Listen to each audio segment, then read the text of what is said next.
think it's really thing. Hello?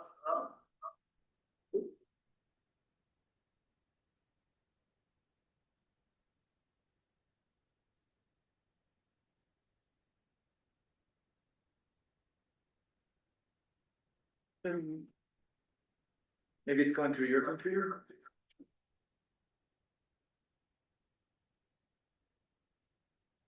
Check. Reverb.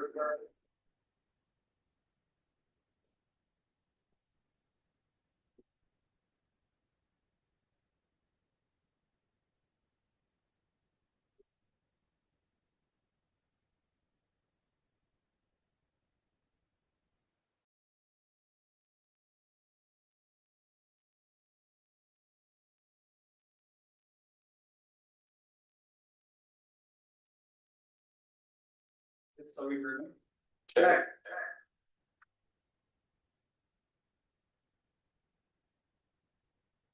Right here, put on it. When's the fish fry?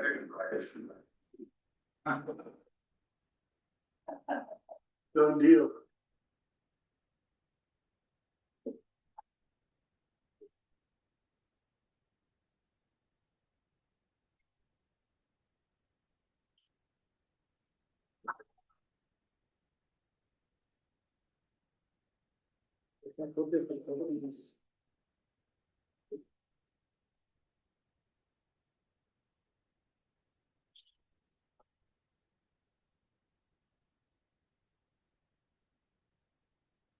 What number?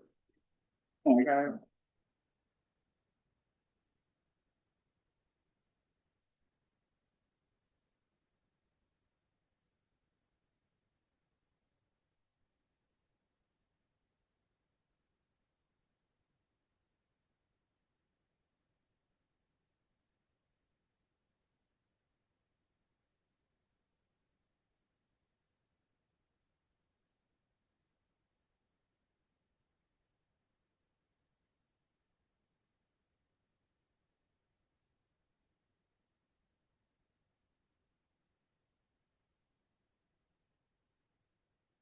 This meeting is being recorded.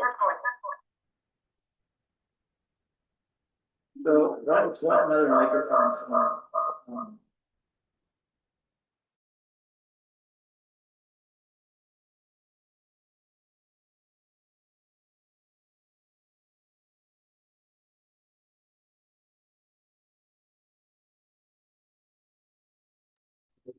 Microphone.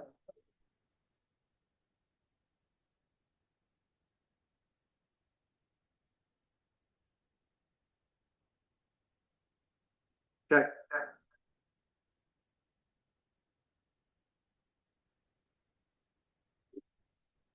Check. There we go.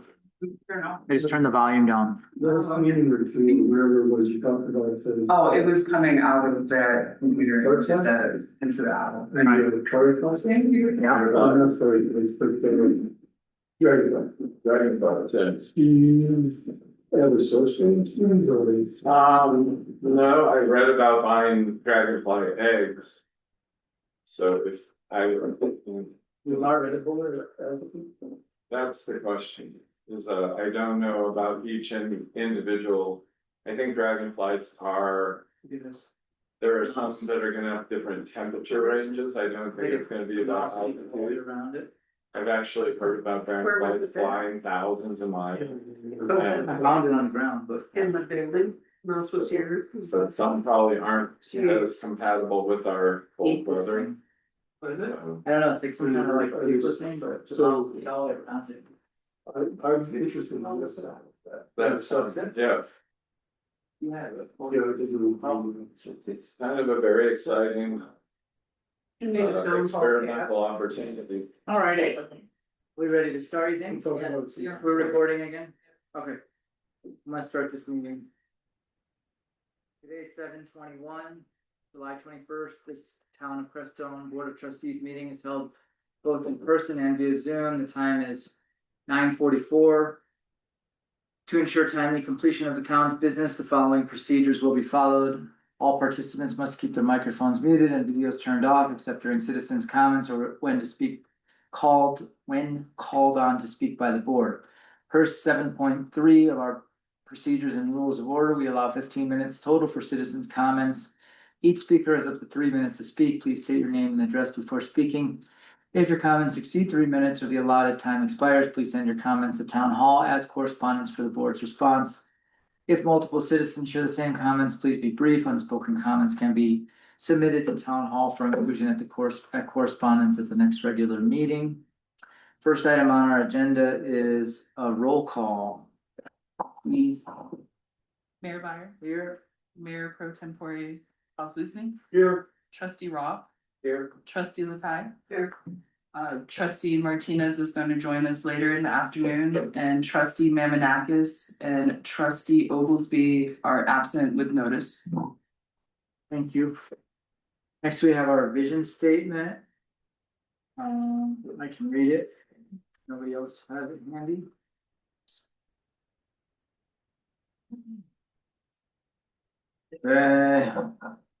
Historic Crestone, Colorado exemplifies small mountain town beauty within a community committed to multi-generational well-being. Town continues to celebrate its pioneering spirit and unique diversity through contemporary self-reliance.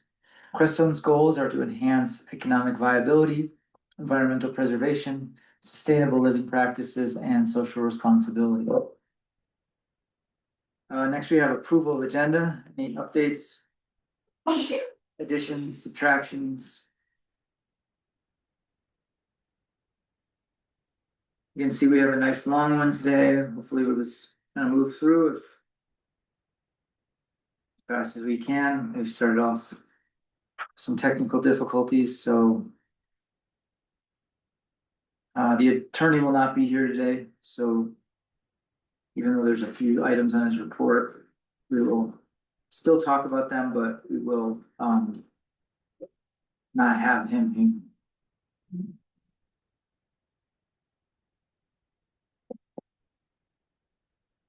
Any updates? Otherwise, I'd entertain a motion to approve the agenda. Make a motion to approve today's agenda. Second, I'll second. all right. Any more discussion? All in favor? Aye. All right. So everybody's gonna have to stay today, unfortunately, because we have, unless we have a quorum, that's where we're at. Approval of minutes from July 7th, 2025. Any updates? There was, let me see if I got the right one, okay, July 7th. Proposition 123 intergovernmental agreement, it's under old business. Just a spelling area, intergovernmental agreement with the town of Sawash. It's spelled, Sawash is spelled wrong. Maybe a little housekeeping. Under the there. minutes. You got that one? Yep. Okay. Oh, swap. It's Sawash. it's funny because that's how they spell it in some places, or similar to that with the W. All right. Anything else on minutes from July 7th? I move we approve the minutes from July 7th as corrected. Your second? A second. And trustee Roth. Any other discussion? All in favor? Aye. Aye. Yes. Well, you can still vote, you still should vote, because we have perfect. Aye. One decline right now, Gotcha. yeah.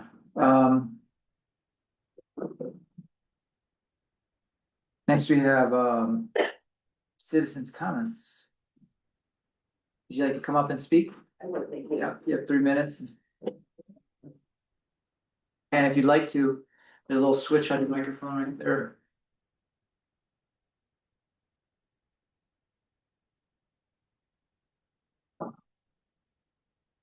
And then tilt it down so that it's aimed there. There you go, yeah. Hello, my name is Caroline Young and I came today to introduce myself. I have opened up a bookkeeping and tax services business at the Baca Grande Professional Center. And I just wanted to say hello to everyone, let you know that services are available for anyone that may need them.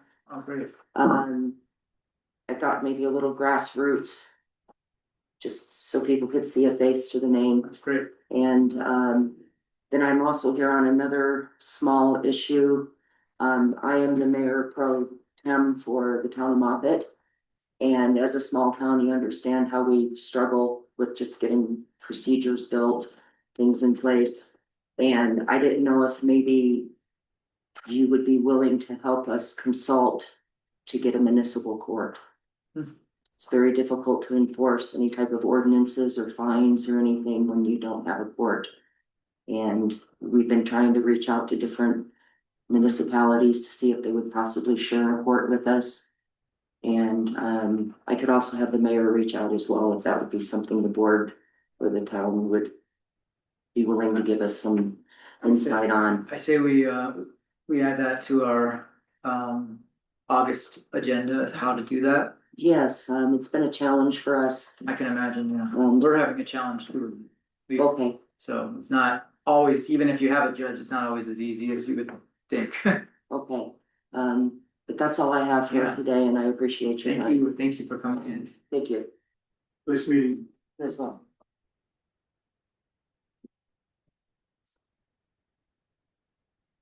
Okay, any more citizens' comments, anybody would you like to speak, Drew? No. Any more citizens' comments online? Nada.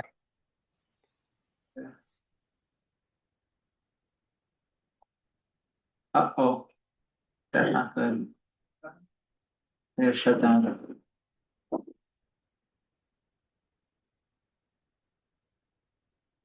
Technical, I think we're going through some solar thing. Yeah. Now we just blame the sun for everything. They definitely said the Mercury retrograde thing was back on. Believe everything. Yeah, I know. That and the sun. In this case, the timing of it is, Is it Mercury retrograde? yeah, the timing of it is kind of working I would explain. exactly the way they say it works, but usually I don't have this many problems. Well, that is a beautiful screensaver. I worked on a farm. Andrew, do you have any experience with old heaters? Yeah. I got a couple questions, when you have them. Okay.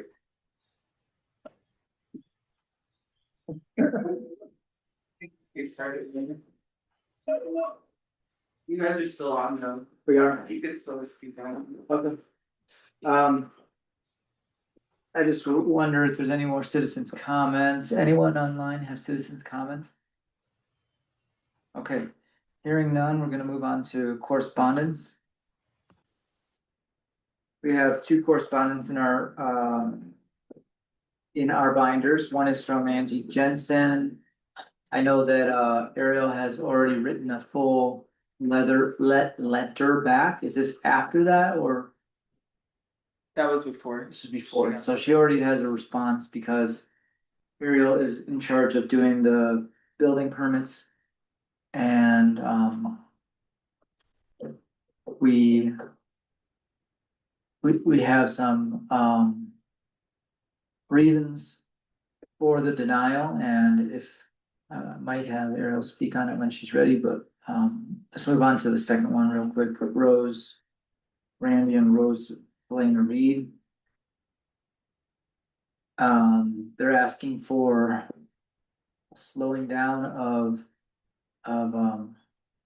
town, which is something that I would fully agree with. What does that mean, slowing down? Slowing down, they're getting rocks kicked up in their yard from people flying by too fast.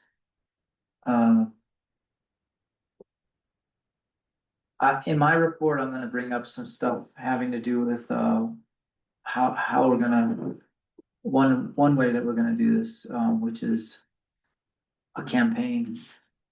It helps bring awareness to speed and safety. And, get it from different angles. but I'll bring that up in my report, so hopefully you can, Ariel, just Where is this make a house? response. Yes. Iron and cottonwood, okay. Very furnished.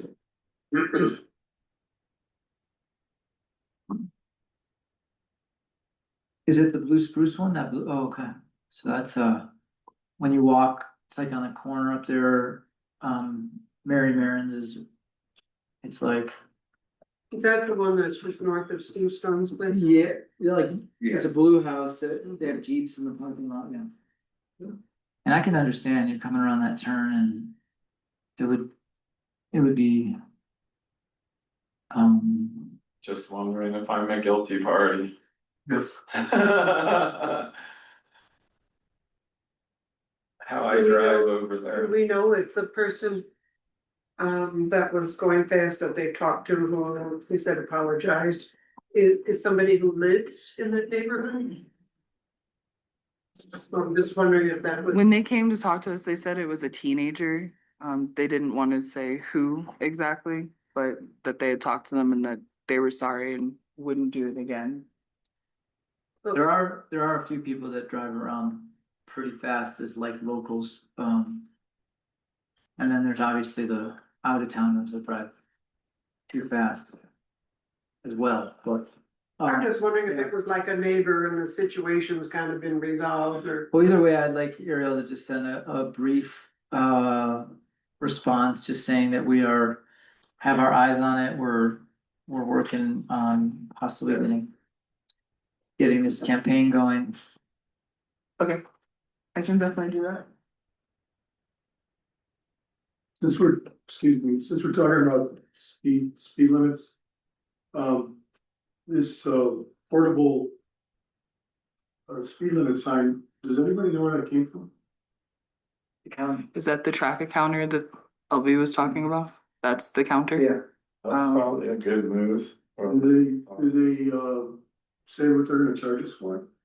He didn't mention it. They just move it around. he needs to give us one of those price sheets.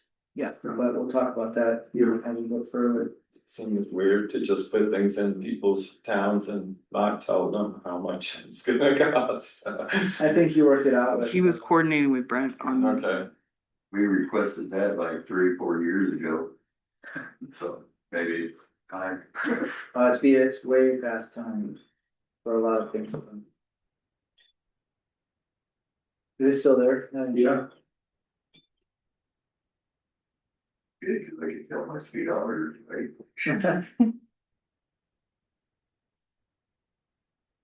Alright. How do you guys wanna deal with that, Nancy Jensen? We're kind of already dealing with it. I thought the letter that the clerk had written was accurate and right on. That. I don't think we need to do anything other than just wait until we get a response. I feel that the ball is in their park right now to get any and all the documents that we've requested to us. It's not our responsibility, it's theirs as the builder. So I think we just have to wait for the response. Main issue is that, her builder came to the planning commission and in the whole process, he saw that it was gonna be a very difficult build and that he didn't have all the information. In fact, he didn't even have the right zoning correct.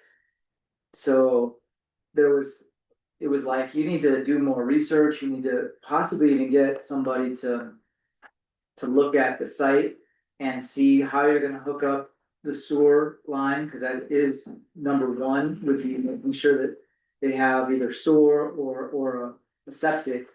It's right on the creek, I mean, the creek goes right through it, so for, now that we have a watershed. Administrator, flood administrator, that we should, sorry? The floodplain. Floodplain administrator, it's kind of like her due diligence to show that, it's safe to build there. And then we have our floodplain administrator, review that.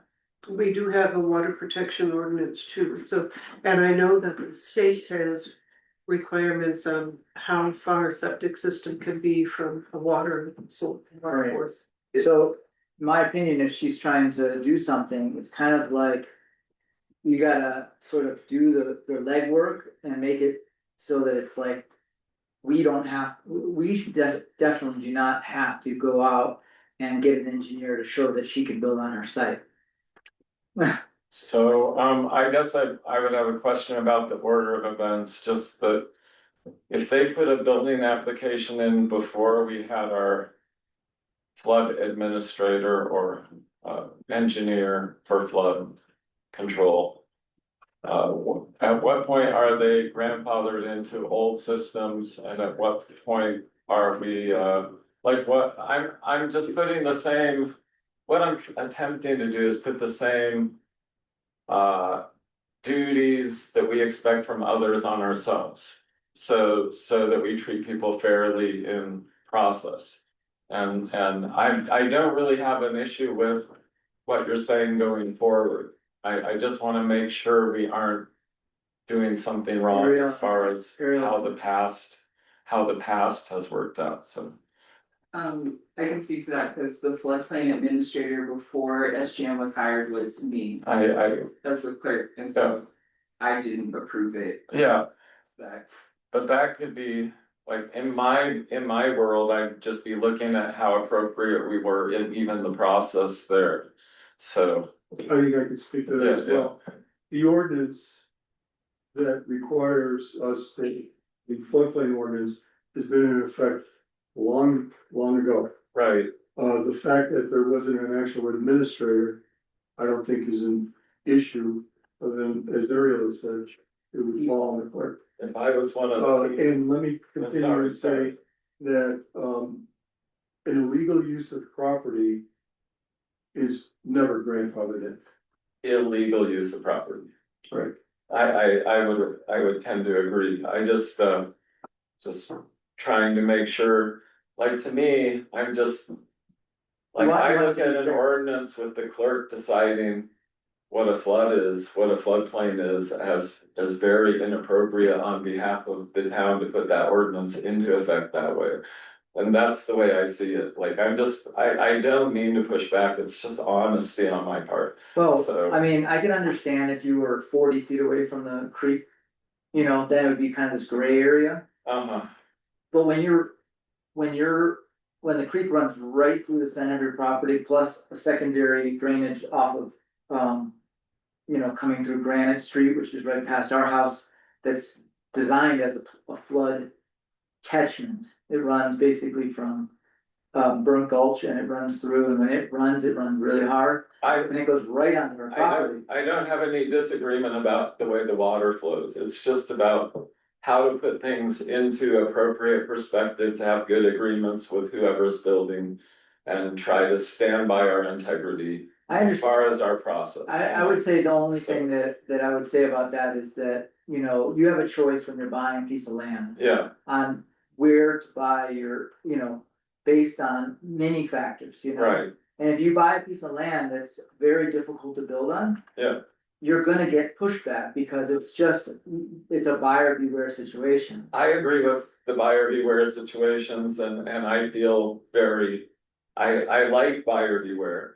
But I just, moving forward about our flood control, just putting pieces into place properly. I would agree, and that's kind of, sometimes, I hate to say it, but sometimes we get caught. Yeah, With our pants down, right, where, we're not totally, but it triggers us to. and I agree with that, that's very good, I think moving forward with a better process is very good. I mean, if she had turned in, plans, engineered plans on Yeah. how she's either gonna tap into our system. Yeah. Because it's probably gonna need a special pump to pump up and over to Yeah. the thing, to the sewer line. Yeah, And she had plans and road cutouts and right. asking for. I think For that? some of the onus is on them, obviously, if they didn't have their sewer agreements in place and didn't have, like, having appropriate sewer there, I mean, it's not, even for us to request or ask for that appropriately is on our part, the right thing to do, and I don't know how much authority we actually have. I don't exactly know without an attorney and proper, you know. Well, it comes down to, So- I told you that earlier that it's two basic things, you know, that you have to be tied down to the ground. Right, And you have to be within the setbacks of that Right. other thing, and you have to have, some kind of state certified, you know. and I'll have to go through our current building permit regulations and stuff. I still haven't done that, but I'm just checking in on things to try to, I mean, I think I think it is appropriate for them. It's to be requested or asked to do something that doesn't leave the town in a bad place. I think we have certain regulations where we might have actual control over that. And if we don't have them in place, sometimes we have to ask nice and like, you know, and or just, you know, they have to have their sewage managed for sure. So like that is a basic. The way she started off was asking for town's land, you know, Yeah. she said. I wasn't around, so I could be, you know, I mean, that was the very first request she made, was to have two of our streets vacated, so yeah. that she could have more space around her. I've And be able to, you know. I've seen a lot of people ask similar things in Yeah. my former, Oh, yeah, like, it's okay can to ask. ask, yeah. So, but that was how it started. yeah, Okay, now this is on the north side of the creek, right, that they're Yeah. wanting to build on. Okay, well, the road there is 60 feet wide. And I couldn't find the pins, cause I took Ken out there yesterday, I couldn't find the pins, so a survey might put it in perspective. They had For one, there should be pins there, I unless they pull. didn't see anything. Well, on that side, there was a pin, on, cause I know where the pin is. For yours. The side over, well, their pin is Yeah. still there, and you can run a line, and it used to have like a flag, Right, so. okay, Yeah. I didn't see it yesterday. Well, Kim and she had the question, okay, with the setbacks. Then you're looking at, it's almost like could hold an outhouse, and that's about the Yeah. size of it. Yeah, Now, on the other side of the creek's the same thing, but she doesn't have, access to sewer there. Right. Water possibly, but sewer no, right, and, it's a very unbuildable site, and So Yeah. where exactly is this? so if you walked down west on Granite Street, which is the gully. And you walked past Spruce Street, which is also a closed street or a undeveloped street. It's right there on the, So is it next to Homer's? yeah, kind of across the alley from Homer's. But, yeah, across the alley from Homer's. you know where So you Shears took live? Granite Street and you went, west Yeah. to the creek. Mhm. She's the one to the left, So it's on the left side, so it's on the south side of Granite Street? yes. And, yeah, south side of Granite, and they sent a it's on certain both sides of. request for building permit. Is that the one I looked at a long time ago with the tiny house or whatever? Maybe. Boy, that's like, creek. Yeah, kind of like a hole too. It's a hole. yeah, Yeah. that's just, and the The idea. other side is a huge flood zone. Yeah, so So one side has sewer and the other does not. So The other side is water. The on other the east side of it, there's no access to sewer. On the west side, they might be able to run a line down to Walker or wherever. Well, the Yeah, sewer Sewer stops there. is right, in front of George Shears' driveway. And they are definitely below, and to get grade, they'd have to haul in material Right, just to make the, so Or is she pump. looking to build on the eastern side of the creek or the western side? So the eastern side is where the water would be, but then she would have no place to get her, she would have a very difficult time with septic because she's right. You're right on the creek. So it would be a fully engineered system, probably like $40,000 or $50,000 system, if they even allow it there. On the other side, you can get sewer, but then we denied the well permit because there's not enough room over there. And so she would have to get a variance in order to have a well. And we were like, well, if you're gonna get a well, then what are you gonna do with the sewer? Cause I don't think we should be issuing a well without knowing exactly what they're doing with their waste. And that's what, right? There was also no building permit application at the time when she asked for that water Right. permit, so there wasn't even clarity on where it was going to. Right. So she's been kind of asking for things out of order. And she doesn't wanna spend the money, obviously, to get an engineer if we're gonna deny it, but it's like, again. You buy a piece of land.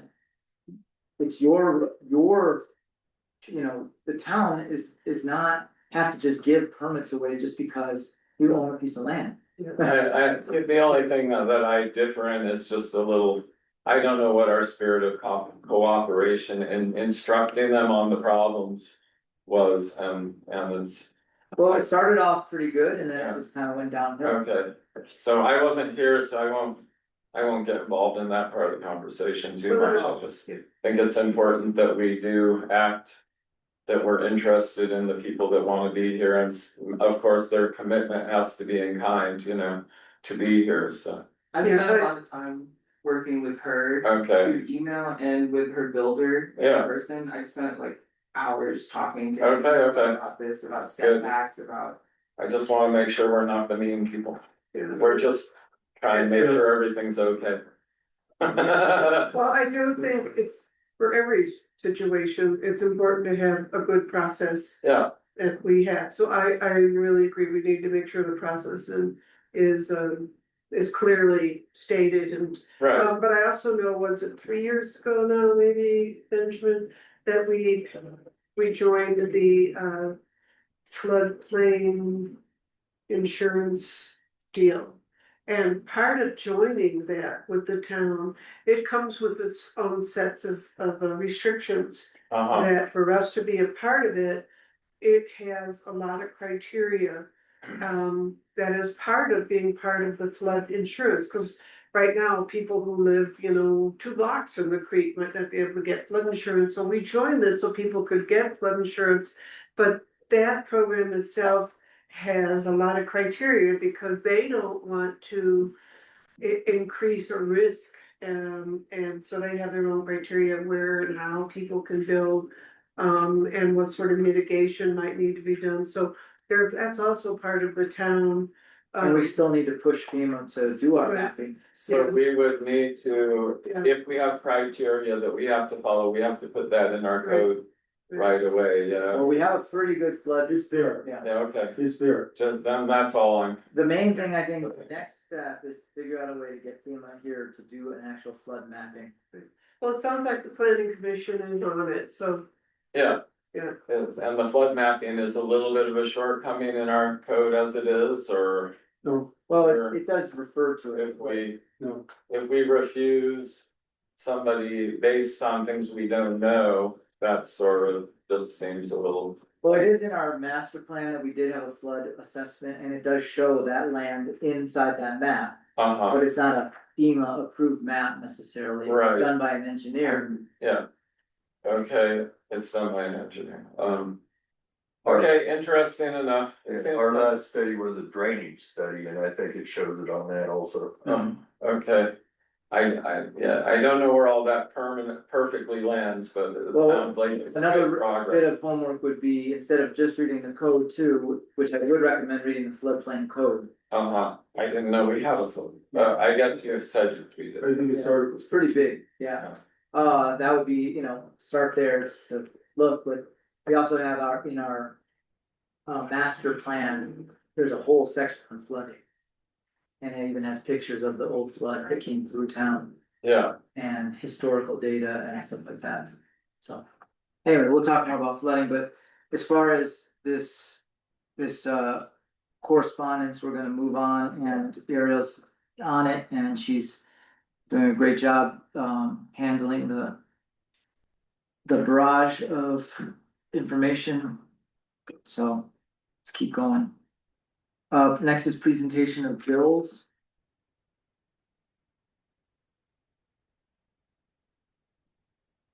So the bills are in our binder. That one bill that we decided to hold back on, did you find anything out about it? Yeah, it's a loan payment, but I'm meeting with Randy Sneed next week, and I want to talk with him more about that, and then present them to you. Okay. Okay. And then any other bills on there that were outstanding that needed to be reviewed again or? We just have a bill, we have one from Pinnacle, one, and it's not really a bill, it shows that we still have a credit with them. To the state, there is a bill from Seth Walker, one from Gobins.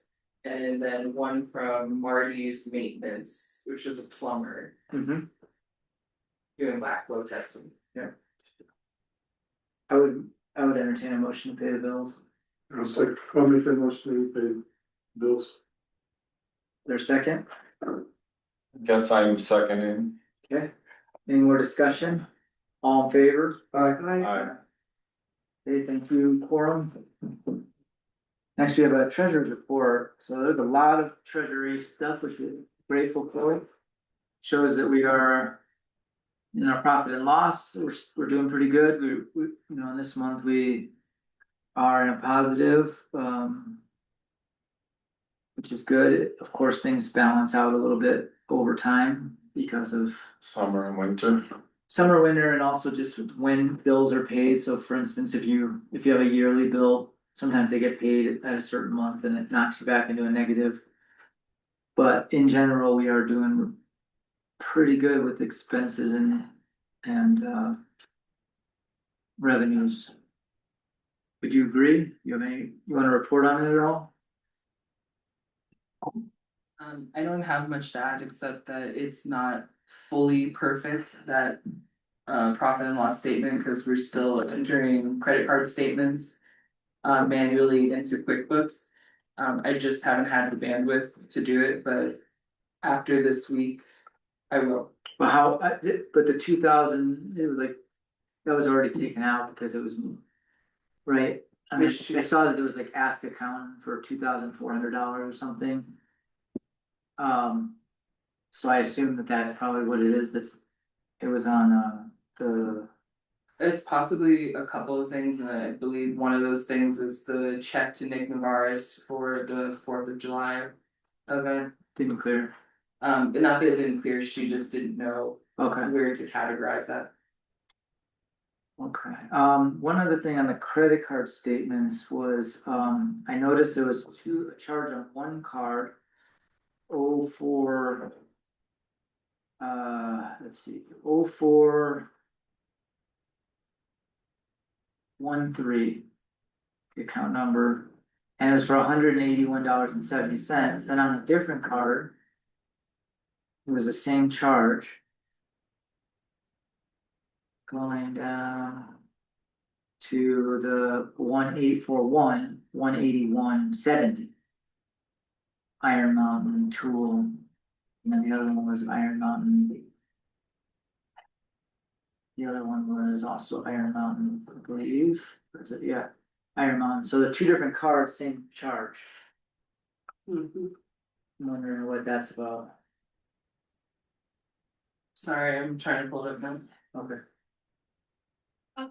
So on page 204 on the very first one, you can see going down is the very first charge on the 6/2 transaction date.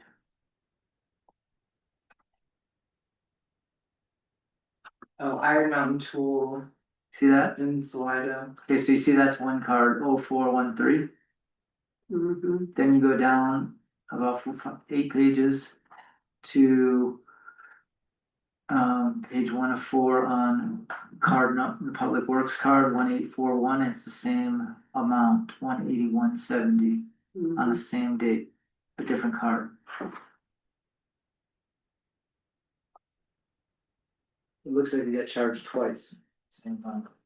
I honestly am not familiar with this charge, I see what you're I saying. think it was for the rental of that machine that they use for aerating. I think it's not two different charges, I think this is a statement of activity from all. Oh, okay, so the top one's all cards and then the bottom one's just separated. Yes. Gotcha, that would make some difference, is that? Let's see, 0100, yeah, okay, I see, because those are duplicated, okay. And then the only other thing is, are you keeping an eye on Amazon on all fronts?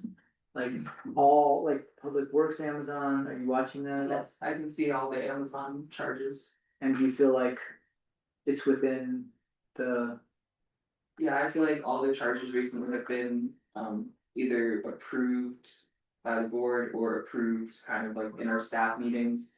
Or public works meetings, like most recently we ordered those camping signs, the no camping signs. And then little things like an extra cash drawer. I haven't really seen too much come in from public works okay. recently. And then I noticed that there was like a late fee, that's just, late fee and interest, is that, it's not much, but. Is that just like a day or? $39.44? I'm not sure what that late fee is, but I can look into that. I know that we're paying these manually now. Right? Yeah. Yeah, we took off the auto charging. Ariel, thanks for finally. Yeah. As well as time getting started on these charge card deals. Absolutely. It's educational and it's gonna be interesting to see as the months go by, what changes and hope changes in our favor. Yes, me too. We keep adding them, from here on out. Thank you. Any questions on the treasury?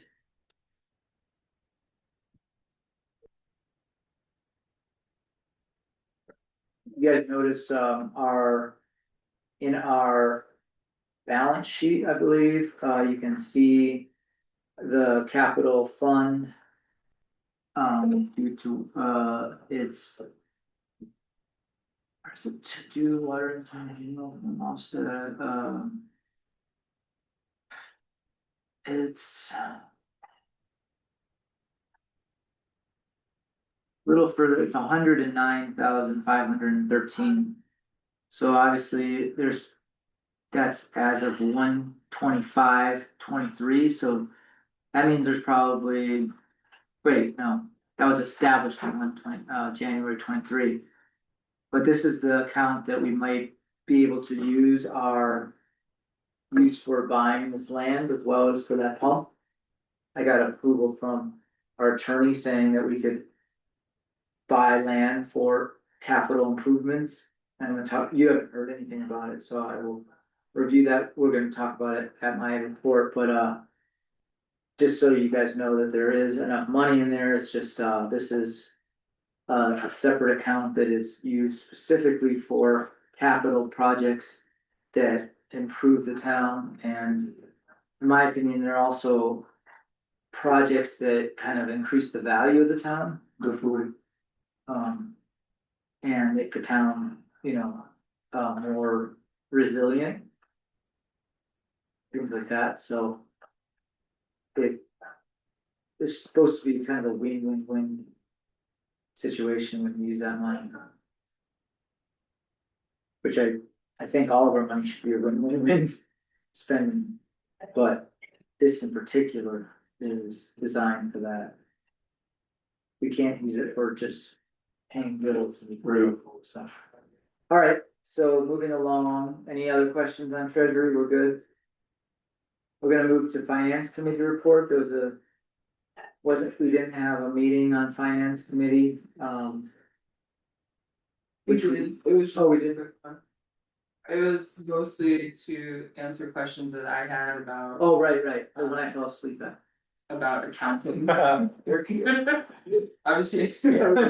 Was in Mexico, he was sleeping. What a great meeting. Yeah, she showed me how to run a lot of reports and to how to find out the capital improvement. Oh, she did? Yeah. Little levity. But it was just a quick meeting, there wasn't too much. Okay, well, all right, but we don't have a report on that. I think, is there anything you want to say about finance committee? We will be having more meetings coming up because we are now coming into budget season and we need to make sure that we're starting to think about that. I do have something to say, and I was gonna add in a couple other things, and I'll do that later. But, yeah, this is the time of year that we hope to have some ideas coming flown as far as what we're gonna spend on 26. So I would ask board members if they have any, I don't wanna use the word phrase, pet projects. But I think it's appropriate that you wanna see done better, included, or whatever. And give us a chance to be able to cost estimates on that, these next few months, not too many months, but next few months, be the right time to do that. One thing we're waiting on is our 24 audit, and the 24 audit will give us our fund balance for the 25 supplemental budget, which is really important, and then obviously, if we buy this land, or if we get this sales tax grant, we have to add into our 25 supplemental budget those items as well, so I'm hoping, and I think that Ariel's kind of keeping track of anything that we're gonna be supplementing for. And then that's a really important move into 26, because it's basically the updated 25 that helps us determine 26. I mean, you're basically though talking only the capital improvements fund No, in the supplemental we still have to do, yes, for the land. yes. Yeah. In that case, yes, but in other cases, this might be- There's other supplemental. yeah, budget. not much. I mean, we're doing pretty good on our budget. Okay. But there were some things, right? Some small increases in certain areas like. Possibly like the testing, because if we have to get more testing or whatever done for. Or maybe even the training needs to go up a little bit, things like that, Yes. so. Well, this expenditures, like, always postage is never right. Never, yeah, so, Well, in the ideal world, I will enjoy being part of a budget committee so I can get up to speed on what we're actually doing. great. But I'm super busy too, so that's ideal Well, I'm world. hoping, I think we're at the height of summer right now, I mean, we are literally at the height of summer, everybody is feeling it. Everybody has, we have trees falling and things like that, we have to. Okay, So I'm hoping that, as we come out like September. I mean, August, September, we should start seeing a little bit more. I know you're, maybe from well, some, maybe. Time management is key too. I'm imagining September being the flurry at the very end. Yeah, it could be. The summer. This is your chance to, Yeah, manage your time as best you possibly can. yeah, exactly. All right, moving along to my report, I wrote some of it and then I just took notes, so I'm gonna go from written to free form. But we've been keeping it simple, keeping it simple is sometimes more complicated and involved than we'd like to think. A lot has been done and a lot has been happening in our small town. First, I'd like to thank our office staff, specifically our clerk, treasurer, admin, Ariel Blackwell, and give her a warm congratulations for finishing her second clerk school training. And moving on to her next training, which is a treasury training this week. This is a major commitment and has many outstanding benefits to our town. The amount of work and energy Ariel has engaged in is phenomenal and exciting. I'm extremely grateful for Ariel's dedication to her jobs and consistently feel the improvements in time management, leadership, and overall effectiveness. We should all give thanks for this commitment. Please let us know how we can make your job easier. And it's kind of funny because I said, do we need another bookkeeper? And one walked in today, so that's very Crestone. So anyway, thinking about that, maybe ease some of the burden. Some kind of looking at maybe advertising for a part-time bookkeeper or something in-house. So we'd have to advertise, I think.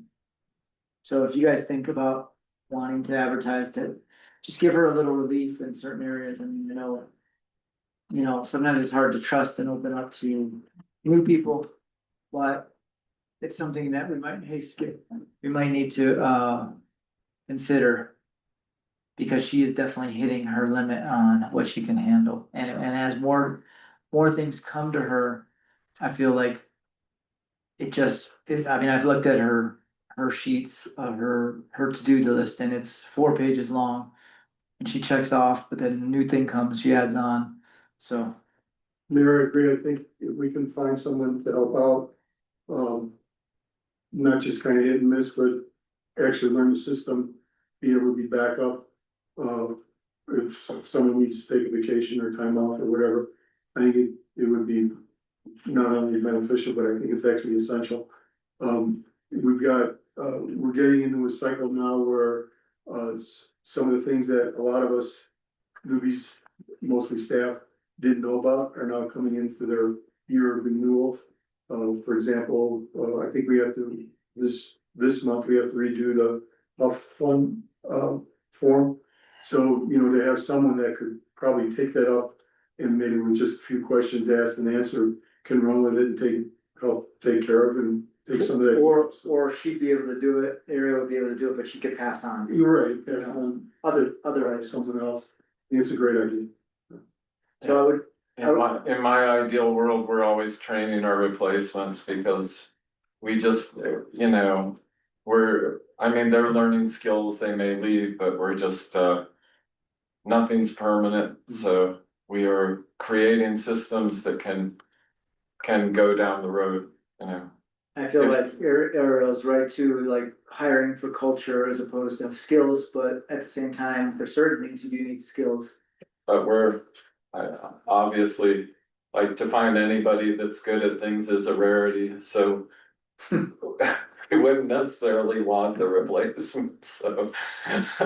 Well, I would think we don't wanna invest a lot of, we got so many things going on right now, I wouldn't like to see us looking at saying, okay, you need to spend a lot of energy towards trying to train a replacement. I think what's important and what I'm seeing happening already is that Ariel's been very good to like training the office staff to be able to do the things that need to be done when she's gone. Yeah. And that's much Absolutely. more of a priority so that Patty knows, hey, this or that, that's critical. So when she's gone.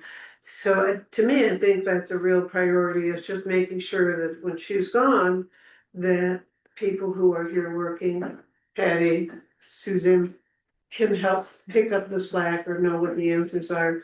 But to try and look at training somebody in the future, I think that's something to look at a few years down the road from here and where we're at right now. Right now, we're just trying to get everybody in the office all up to speed, so. Yeah, I mean, I would say the bookkeeper might be because you stay the treasurer, you kind of oversee everything. Right, But then there's like more of a direct line between our professional bookkeeper and then somebody in-house that's able to do that basic stuff like. Yeah. Like basically inserting all those invoices, things that like take you time, but like you're like, well, somebody could just be doing that. And I guess what I'm trying to say is like. At any point, like the nightmare system that you came into and didn't, like, it probably wasn't functional. And you didn't know what people were doing before you got here, and it was just like years to fix it. yeah, It's just having it not be years to fix something is kind of, and this is just my opinion, in the long run, I say my piece and I don't care. So like, I'm also just even making that statement can be seen as valuing you less, but I don't feel that way at all. I just feel like having emergencies is not really my bag, so I like to be somewhat prepared for things, so. No, I completely understand. I Yeah, feel yeah. like if something was to happen to me, you guys shouldn't be left in a place where no one knows how to do the things. No one can even get on the train that you were on. Right, or the computer. Yeah. I So- totally agree. Yeah, And the question is, so is the request to, advertise for a bookkeeper for assistance, is that what we're? Assistant bookkeeper. Do you mind to do that now, or should we just hold off? I would hold off until we got a good job description on what it would be as far as hours and pay and stuff like that, but I'm in a, if we can get that settled and then I would say let's go for it, let's do that first. I would think that you guys, I'm in a better place than when we saw me like 2 weeks ago Good. as well. Like, Yeah. To do this one from 4 pages to 2 pages. me trying to put things together before I left, so. Well, I feel like we could hold off. that's great, but I'm putting it out there as a possibility. I would say, as far as I'm concerned, you could, if you need one, just advertise for it without even, like, I'm giving you permission now. I'd say we could give you permission. Somebody came in, so like, when you're ready, you do it. Well, based on what you need. That's okay. Okay. You could even train an AI to have the basics of what you do. Not saying we should replace you, but just like have somebody that knows, something. I'm gonna keep going, my report, I wanna bring up, I keep wanting to bring up simplicity and going back to the foundations of governance. Each one of us has our own threshold of how we handle the many complexities and intricacies of our daily life. We all have to deal with partners, families, friends, community members, our finances, our spiritual lives, and the list goes on. Our commitment to government definitely adds multiple layers of complexities to our already busy worlds. This is the reason for us all to contemplate the foundations of governance and our mission in governance. I keep reminding us that these meetings are where the rubber meets the road. None of us can make unilateral decisions for the town, and we rely exclusively on our quorums in order to make good decisions. So all the preparatory work leads up to the point of motion, and all work afterwards comes out of the motion. If we as a board do our homework and come prepared for questioning and discussions, we can, on the highest level, move from a foundational quorum to a consensus, which is, in my opinion, the highest form of representation that we can ask for. It shows that we are all moving as one governing body and that we can represent the maximum constituents in our decisions. So that was kind of my philosophical take on things, but basically the idea is that this is where it happens. So everything is leading up to these motions and being here, and a quorum is minimal, but still good. We definitely need that quorum. It's ideal to have all 7 of us sitting here with a consensus. That's what I'm trying to get to. And understanding that that is where everything comes to, because when we're outside, none of us can really do anything. We're pretty useless. I mean, very little can we do. So this is where it comes down to it. So I'm asking, the people who are here, people who are not here, that, we keep looking at the meetings, putting on our schedule, really understanding the schedule so that the meetings are the primary. Everything else kind of revolves around that, but the meetings are absolutely primary.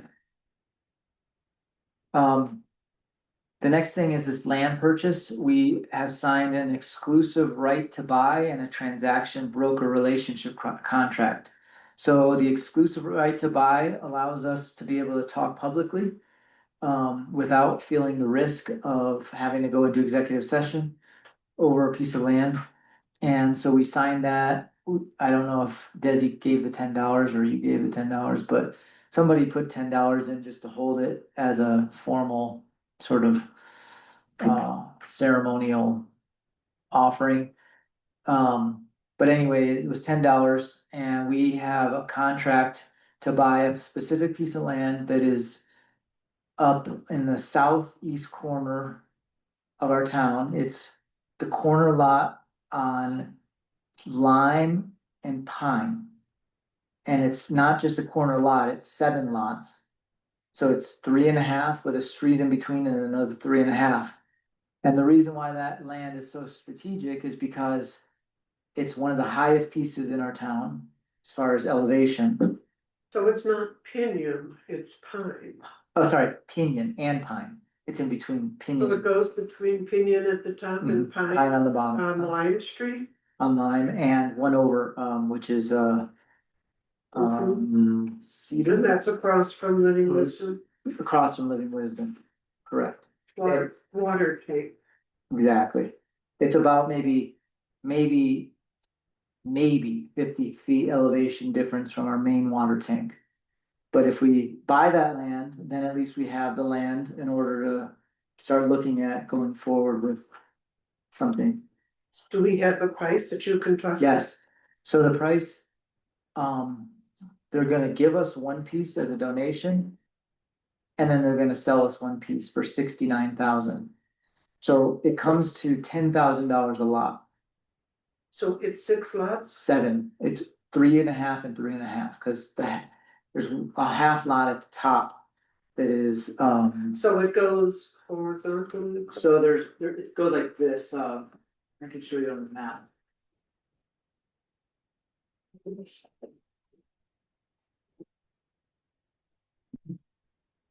It's 1, 2, 3, half, 1, 2, 3, half.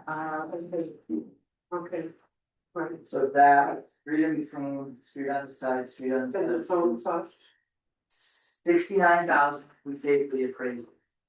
For everything. So 70,000 for all of Yeah. it, and 10,000 a lot, for a 50-foot lot? It comes to 10,000 per lot, for each one of these. Right, because it's 1, 2, 3, Yeah. 4 by 6, and then they have this. Half and half. Okay. I think it's a pretty good price. I think it's we have to pay for the appraisal. I need a motion to approve that we will go forward with the appraisal, which is a $700 payment upfront.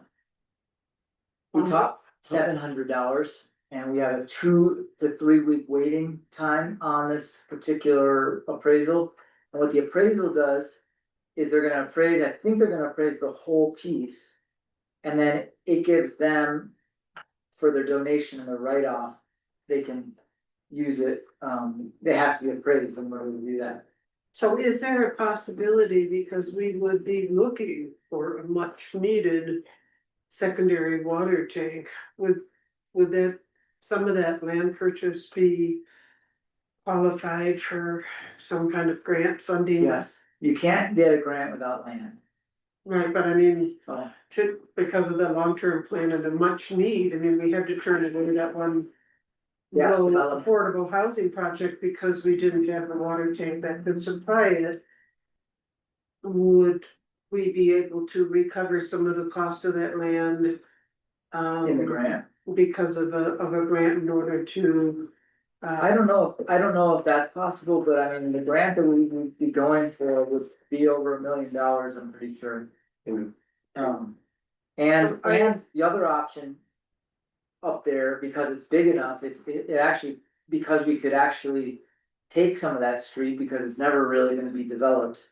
We could theoretically do a fire tank as well, like a storage for fire water. That's not- We've looked at, we've run into shortages of room for, public works, or, I mean, it's kind of isolated for public works things, but Mhm. having, we look at where we're gonna park equipment, or I think it's, anyways, that's all down Yeah, the thing, but I think that sounds like a really good investment for the town.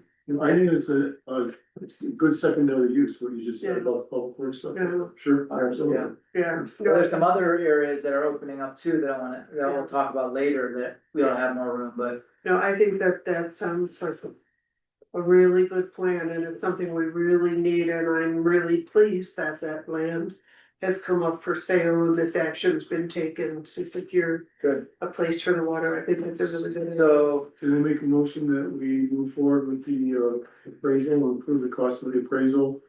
For the purchase of that property in area, if you could give it the proper, well, I don't wanna say legal description, but identification of the lots in that motion.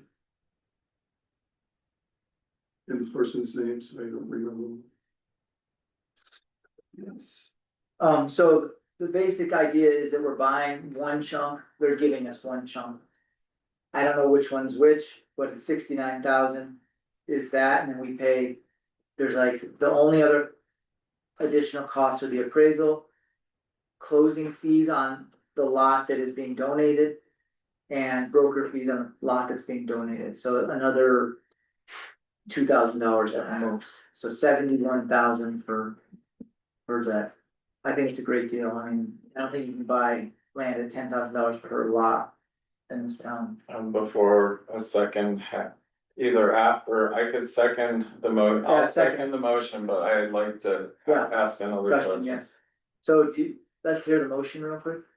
Motion to move forward and approve the purchase. Or, sorry, to move forward and approve the appraisal. And I have to add the lot numbers. I don't I'm know. gonna text Busy. We put the dollar amount in, which is $700. Let's see, she's so close, 700. That's it, upfront 700. And there's a later. It's not up, is there another payment later for the? For the appraisal? No, Okay, just upfront, so yeah, that was my question. just, So we approve the appraisal costs up to $700. So we have a motion and a second, so Yep. this discussion, Discussion. so, at this, the other meeting, would we look at the entire amount coming out of our Yeah. capital reserves? that was what we asked the attorney about that, and he said it would be okay because it is basically a capital improvement for the town. And it has to do with water and sewer. The only other question I had was, do we need to do a public meeting or a public hearing for it? To make it more legit, but we haven't heard that. So I also know when we bought this building, we were able to get a loan in order to do that, so that we didn't have to use up all of our capital funds. And so I wonder, it would be interesting to at least explore the idea of us to be able to do like a 5-year loan or something for the property. So Usually they do not loan on raw land, that's what I've always found. Okay, You can't get a grant without the land and you can't borrow on raw land. okay, all right, That's what I've always heard, I don't know if it's true for the town. You could look into it, but I personally think yes. So we had two things you were thinking about using that money for, and the second one, which is this booster pump on our main system. Because that one, is it dead already or is it starting to die? It's probably not sufficient in size. So, in order to get water, when we turn on Living Wisdom, we're gonna have a little bit of an imbalance in our system. And we're gonna need this new booster pump in it and some new electronical stuff. So we were thinking that we would use our capital funds for that too. However, Ariel might be able to apply for a grant on that or a loan for that, because it is actually like an item. But remember, we were talking about getting that $150,000 grant for the low income housing credit. So there's that, I would love to apply for that. All we have to do is pass the resolution. I thought we passed it last time. No, we didn't. I have to get the wording, we could do it at the next meeting. Okay. so, I mean, I think it's a great idea, I'm just looking at how we can maybe lessen the Yeah. impact on our reserves. Cause Yeah. our budget has been so tight and, Well, the one thing that's nice about buying land is that the money doesn't really. It's kind of like you're taking capital and putting it into an asset. And if we had to sell it, we could and get the money back. But, we're not just buying something like, we're not just paying our employees with it or, like dipping in that way. We can't anyways, but, so it's kind of like in my opinion, we're getting a great deal. We're already making money right off the bat. yeah, on paper. it's a great deal from that, and I think and I definitely think that. It's a wonderful investment for the town for what we need. We hit to get that piece of land, I've been looking at it for a long time. And the fact that it opened up and came to us is a pretty good Right. sign. And the fact that there's nothing higher besides in the McAlpins, and if he ends up saying that he wants to do a tank on his land, then we can figure out what to do with Yeah. the next one now. Yeah, it's true, and, so how are we with our reserves? How big of an impact is this gonna make? Well, like I was saying earlier, we have about 159,000 right now. That's in the capital improvements. Okay, So. Every month it goes up by about 6. so that leaves us 60, 70, 80. It's gonna be about that. Yeah, 90,000. A little, yeah. So, Okay, yeah, cool. yeah, so it's not using it all up. And it's still, like I said, it's a real asset, so. Do you guys wanna make a motion that we buy it? I thought No? that's what you just did. No, it was an appraisal. So, we haven't gotten word back from the attorney about a public meeting, that's my only. So far, he hasn't said anything. I felt like he said we probably would need one, but he was gonna check on them. Okay. Well then, Well, I'll make a motion that we proceed with the purchase of the property.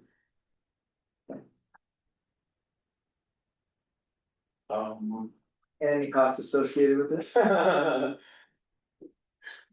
property and costs associated, Sure. besides the appraisal, which already has a motion. There's a second? I'd like more discussion. I just wanna reflect on anything that could go badly about this, if we, just try to. I don't see anything, but it just doesn't mean there's nothing bad that could happen. Yes, Andy? Is this gonna require a survey, just so you know exactly where your boundaries are on this? It looks surveyed to me, like I went up there a while back and it looks like Yeah, it is. there are things there. I think it was surveyed actually. Okay. Before they sold it, but yeah, we wanna make sure we get the survey, so we know what we're buying. Yeah, It was public very- works, go up there and just locate the pins. I walked up there right when it went for sale, just cause I was walking up to the Living Wisdom thing. And it was very obvious to me where those Okay. lots were, Alright, good. so So I need a second on Dennis's motion to purchase this. I guess I second. Okay, now we can go more into discussion about Yeah, it. yeah, I can't think of anything bad that could happen, other than a few people that are kind of disgruntled saying. They didn't get, Formal notice. formal notice, but. We have put it on the agenda 3 weeks in a row, 3 Okay. meetings in a row. Yeah, oh, that's something.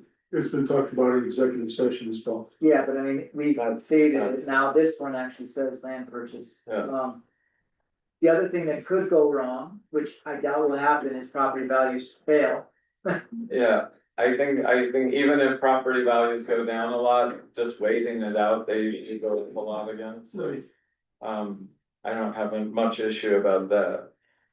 Alright, so motions on the table to purchase this land and use our capital funds and supplement our budget for it. With a price not to exceed, Not to exceed, I would say 73 of the absolute most. say 75. Plus closing costs? Closing costs and broker fee for the one lot. They'll pay for the other lot that we buy. And surveys and, Yeah, if we need a survey, but I don't think we will, Yeah. but anyway, I'd say 73. okay. All in favor? I, Yay, Yay. Congratulations. good one, Very good. good one.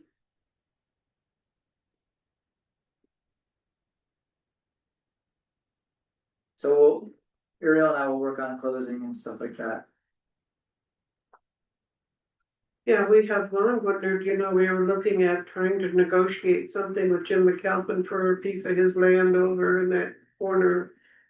And this is just great to have that be able to come in as a solid option for the future of our town, the water system. It really is. But who currently owns that property? It's owned by the Filios, Who? the Filios, Robert Filio, Oh, son. Robert Filio's son? Yeah. Oh, perfect. And that was another thing I wanted to bring up, we had discussed. Sean kind of wanted to do this, but there's that second street that they put in themselves, Hemlock. I'm wondering if we should name the street after Filio.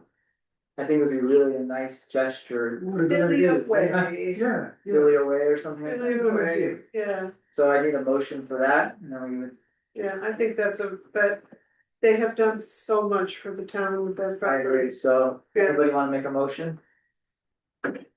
Why don't we wait on that one for right now? I just don't know about way, but. Oh, well, I think it should be, alright, so let's make I don't know how we do that, if we do it by ordinance or It's probably a resolution. resolution, Put it on the agenda for this meeting. That sounds easy. Okay. I would say let's get past the thing, and could we take a short break? I still am on my report. Can I just finish my report real quick? So, thank you guys for this land stuff. I think that this is a great thing. 4th of July night, I wanna make sure that, the event committee, we recommend that there's gonna be a more security presence in the park after hours.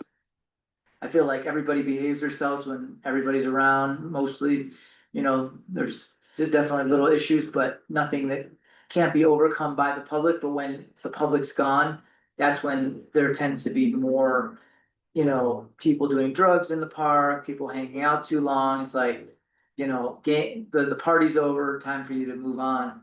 And so I would like to recommend that and event committee's gonna formalize this, but I would like to make sure that we have code compliance, and or security in the park for at least an hour after every event. So that's a big thing. Next, and we'll talk about this in event committee. Code compliance is gone for the next few weeks. He's on a fire in Gunnison area. And so if you have complaints or anything, and we had this come up a lot where with various like dogs loose in the streets and stuff like that, we need to start having more of a file going so that there's more follow-up with the code compliance later. But he's out of town, so it's even more important that we have our own self-regulation and awareness around our codes and, making sure that we are basically setting an example with our driving, number one, with our dogs, paying bills. If you're behind on your bills, please catch up. Looking at me? No, I wasn't. I was looking out the door. I was looking over there. Paying bills, looking over there. Yeah. Catching up on water and sewer bills, whatever you have to pay. So those are setting an example that we're, it starts at the board and moves out to the public. Next, I'm having a meeting tomorrow with LV from Road and Bridge in the county. We've already been dealing with him. I'm gonna be pretty strict and strong with him about, that we feel like, they owe us a bit and that we really want, some serious service, especially around safety. Putting in this thing is great. They're gonna get a good idea of certain elements of speed and traffic monitor, but now they have to do the work and actually paint our crosswalks with real paint, not this cheap household paint or whatever they used last time. I know it wasn't, but paint that wears off in 6 months is not okay. So I'm gonna really push them for that. I don't think you're gonna be here, but I'm meeting with him, so I know what we're going for now. I'm really clear on our Huff thing. The only thing I'm not clear on with Huff is, the reports that we have to do, and hopefully you guys are on that, and how they work. That's tomorrow. This tomorrow. And if anybody wants to come, it's at 4 o'clock tomorrow here, so to meet with him. Mayor, it might be back in Morrison at the time, so if it's Well, on Zoom or Google, or just a personal meeting between the two. I think it's just gonna be personal Okay. right now, unless, yeah, I just can't, That's fine. maybe I'll call you or something if something comes up where I have a question. Okay. Or we can sit on speakerphone. Next I had a meeting with Allison McClure. There's two things going on with Allison. One is she's working really hard at our fire mitigation grant. The state and the feds are asking for more information. I'm gonna be working with her on remapping and getting this super dialed. I think we got extra money. We have some people who are interested in doing the work, so that's moving along really well. Allison is in go mode when it comes to that one. The second one is I asked her, based on our talk a few months back, we had talked about a campaign and getting a sales tax grant and me talking to Allison about that. So we had a meeting about that. And we came up with a list of items to reach $7,500 for the full amount of a sales tax grant. So this stuff includes, possible speed bumps that can be removed in the winter. So we'll put them in, say, you know, early May. They'll be screwed down into the concrete with expansion bolts. And then in the fall, we remove them. And in a few areas, so we talked about that, and we're gonna do research. We talked about possibly replacing some of our stop signs with blinking stop signs that are on solar. Just especially the one right in front of Lonnie's place. He likes. But anyway, a few areas, we're talking about that. We are talking about, pedestrian crosswalk signs, those ones that say state law. So if we get these things painted, it brings more awareness to them by stating that it's a state law that you must stop at crosswalks. And that will help kind of push people to start moving slower. Obviously, we're gonna have a stop sign over here with crosswalks, but the crosswalks are kind of the most important thing that we really need to have, well established, because pedestrians. Is this the conversation you're having tomorrow, or is this Allison? This is for the grant with Allison. She's gonna help us write a sales tax grant for Yeah. these items. So if there's other things that you are interested in, please let me know. I'm supposed to do a count on stuff. I mean, I'm just gonna advocate real quick for a small town feel, which doesn't include lit up signs, you know, and keeping our small town a small town. I would agree, I but like people the are not speed doing bump that. idea tremendously. That sounds like one of the best ideas I've heard in a long Mhm. time. And I would just witness that I saw when the lines were painted on the sidewalk. Almost all the cars slowed down Mhm. immensely and Yeah. let people, like, I walk a lot and everybody.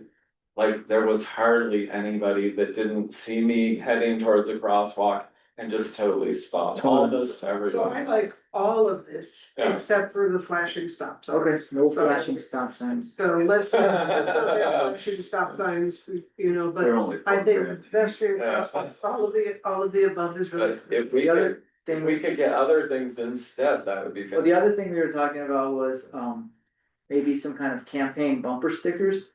A couple of them that we give away, like, Slow down, this is Crestone. yeah, Or I mean, If we, Uganda has one that said, yeah, if you're in a hurry, you're in the wrong place or something like that. if we could pay a local artist to do little signs to stick in the ground, that would be way up on my list. But you know, just getting some of the money to go to local people as well. Yeah.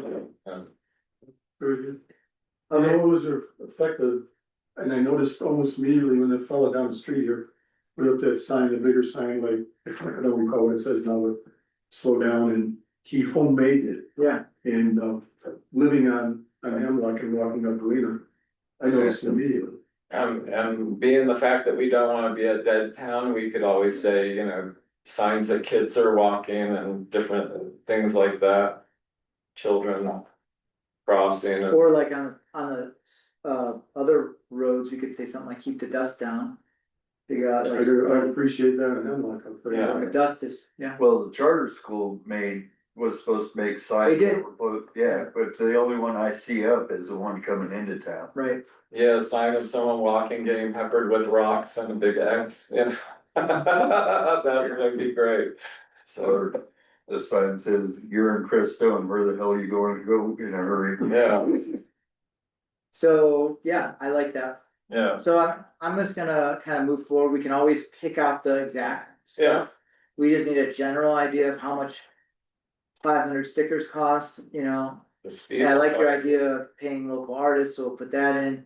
Like put $1,000 or something Yeah. between 3 or 4 artists. Yeah, And then, no flashing stop sign, pedestrian crosswalk signs, I think are really good, at least a few of them, just on an A-frame. yeah, Speed anything supporting the bumps. kids running across the street and then. One thing I was thinking too, instead of, cause these speed bumps aren't very high, they're just like smaller ones. Yeah, Would be maybe like a series of 3 of them. when you pull in, so it's just like. That sounds good, I mean, And and a then little just- bit, they don't have bigger ones, that's too bad, but. Well, they might, but we have to look further. All I found were these ones that were about that high and they Yeah. ramp up to that. Like the rubble dumps they put over there on Cottonwood. They're above ground and they're made out of rubber, heavy rubber. And they just, you bolt them down to the ground. The rubble dumps worked for a while, and then they just started, going. Filling in, they fill in, right? Yeah, the asphalt gets hot, and then they just flow together. There's a variety of different types, they even have metal, for lack of a better word, looks like a hockey puck rounded off on the top, they're about that big. Huh. Then you put them in a series and you, let you know. Just things that That might- bring awareness, you're coming into town. Slow the fuck down. If we could get our own like sign that we can move around with the 15 mile an hour. then That'd be cool. That is a very, I'll talk to Elvie about that, maybe we can valuable put it in another spot So you're too. gonna replace it with a gorilla and a baseball bat. The other thing we were talking about was like during morning time, having volunteers or having somebody actually be like a cross stopper, like people going up the hill, somebody just stand there with a slow sign. Anybody that we could pay locally to do things is a plus in my. Yeah, Armando did that.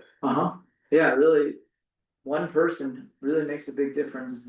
I remember, I'll keep bringing it up, when Eric Mackey used to put the chair in the street over there, drink his coffee in the street. Yeah, I remember that. The other coffee shop. Or us putting the picnic table in the middle of the street up here. Go for it. No, that we did. Danny came over and he's like, I know what you're doing, but it's a safety issue. Get the picnic table out of the street. Pretty good though. Alright, so a couple other things on my report, the cemetery, if you noticed in our binder, we got cemetery road plans. It's just for the road, it's not for the plotting, but they look really good. It's gonna cost a lot of money, so it's gonna be kind of on our wish list for next year maybe. But it's something we have got to start looking at. We are really out of locations in the cemetery for sale. Kizen, I just wanted to say, like in our binder, Kizen, I'm sorry. in our binder, we have the cemetery road plan. I don't know if you saw it. I did not see Yeah, that, it's on the no, very bottom of our binder. the last item. Yeah, so that's just part of it, right? I mean, this is just, we kind of approve that or what? Yeah, this is just part of it, that's all they've sent so far, he said he can come meet and speak with us about it, we're contracted to have one meeting. And We could wait on, you could wait until. Yeah. wait until, if we wanna kind of approve the cemetery thing, losing it right here. Was that the end of the whole bunch? End of the whole binder. It's in our agenda, but we can cross it off if we talk about it now. Did you see it? No, So at the top is the older cemetery. No, bottom, the old cemetery. I mean, and for me, it looks like it would be. Andrew, did you want to? Yeah. Nice to be, See his last few pages. see those It kind of houses. follows your original design a little more. It's a one-way street going around a section and then around another section. The one ways, it's kind of nice. One way. What are we seeing with this? So that's a detail. Go up a little bit, keep going, up a little bit. One more. One more, there. That's the whole thing. So are we seeing where the roads are looking, It's just a road design. just around this whole thing? It's a road design, yeah, for the new. So each of those square, I don't understand what's the road, So this is the road. okay, The gray part. and the road just goes around. And the idea is that you have a road and then you can expand inside it. And then there would be trails and things going through it. Okay, and what's to the right with all those squares? Those are You just see it, basic I, plots, you I'm met just them trying to- measuring it out. north so is that up, I there'll take be it, plots inside there I that believe that is, space, but this is how they start. east is up. Okay, but a lot of Established- those, a lot of those lots would not be available because of trees and. Right, this is just a grid, so the lots are, this is just to section south off, would be to the left. where things can go. Okay. and then. Once we approve. The cemetery, roads, then we would, then they would go into the lots and. Pick out where the lots go, cause this is the old cemetery, see how there's. Okay, So you're right, it is what you said. well, that makes sense. It's the expansion road, Mm-hmm. what do you think? Yeah, I like it, the way that, we were trying to do it as, when I was Public Works, was that, you'd have 15 feet from the east come in or road, that way you could bury on that side. And then from that road, you go 30 feet, put another road in, so you could access it from each side. Mm-hmm. I That think- way, is that we kind of won't block ourselves like we have with the previous, with our cemetery as it is now. So Drew, then what you're saying is this configuration here takes out that 15 feet of possible burial plots. But the amount of square footage within that circle still stays the same. Yeah, Yeah, and I think what Andrew said about making sure we have access from both sides, we don't wanna be running vehicles over somebody else's grave and. yeah, that's a problem now, cause everybody bought on the outside, and we have all the open spots on the inside. So just if you could dig from each side and have a 10 foot road going between all of them. Yeah, that's the way Hayden Cemetery, where my family cemetery is, they have rows so that you can drive clearly through. Without, Yeah. landing on someone's grave. And I think also if you're gonna have, say, lots on either side with a road, there should be a space between them. So a person could walk around to the headstone or whatever, or, I don't know, 5 foot, 4 That's foot. what the current one is, and we were trying to factor that in, just Yeah. a 5 foot alleyway. Yeah, yeah, I think that's important.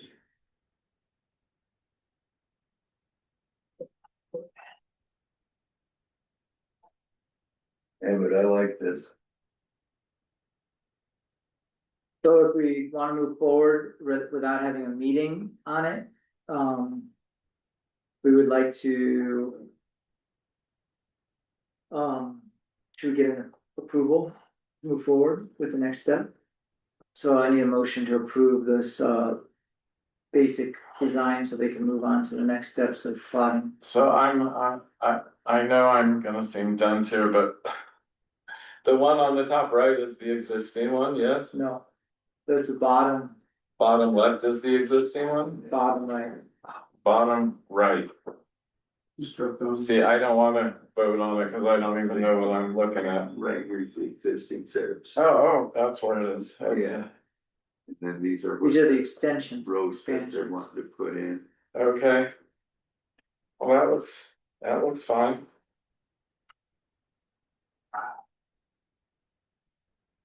So the motion is to, accept the road layout presented and to proceed in the next step of development of the cemetery. Yep. And Or what second, what is the next? spotting. Plotting, second. but- Okay, Okay, now we can discuss, do you have any questions? That's really- We have a second. Trustee just Lasai. trying to figure out the map. So it's just really like getting an overall view of how it's gonna function and. Yeah. We'll work on. That's There's also good. one extra thing that we're adding in, which is called mausoleum plots. And those won't be below ground, so that if there's sections that we don't wanna dig, you can put in a mausoleum. And they're for like ashes or family ashes, so you can have like, 25 people in one plot. So they're more effective and more, yes, And one other thing that needs to be addressed is get a hold of green burial people. Cause they got to come out and certify an area for green burial. We just can't deem one, they have to come and certify it, green burial. yeah. Yeah, so as soon as we get those plots, they know there's three different sets, there's the. Green, regular, and Yeah. mausoleum. And then they'll work. Alright, so we have a motion to approve this plan and move on to the next, We need a second. no, we got a second from trustee Okay, McCray. yeah. All in favor? Alright, Aye. Thank you. I think we should save our meeting when we get the plots and everything. Have that be public, oh, say that meeting fresh, yeah. Yep. And I sent you reappraisal stuff. So the plots is just surveying the plots? Is that a survey thing? Or It's they're already kinda, we have the survey, now they For go the in and plot? start. Well, it is a survey thing, yes.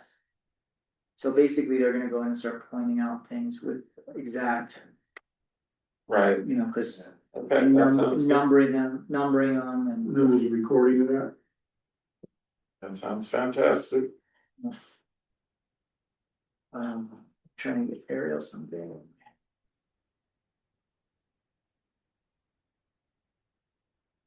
Okay,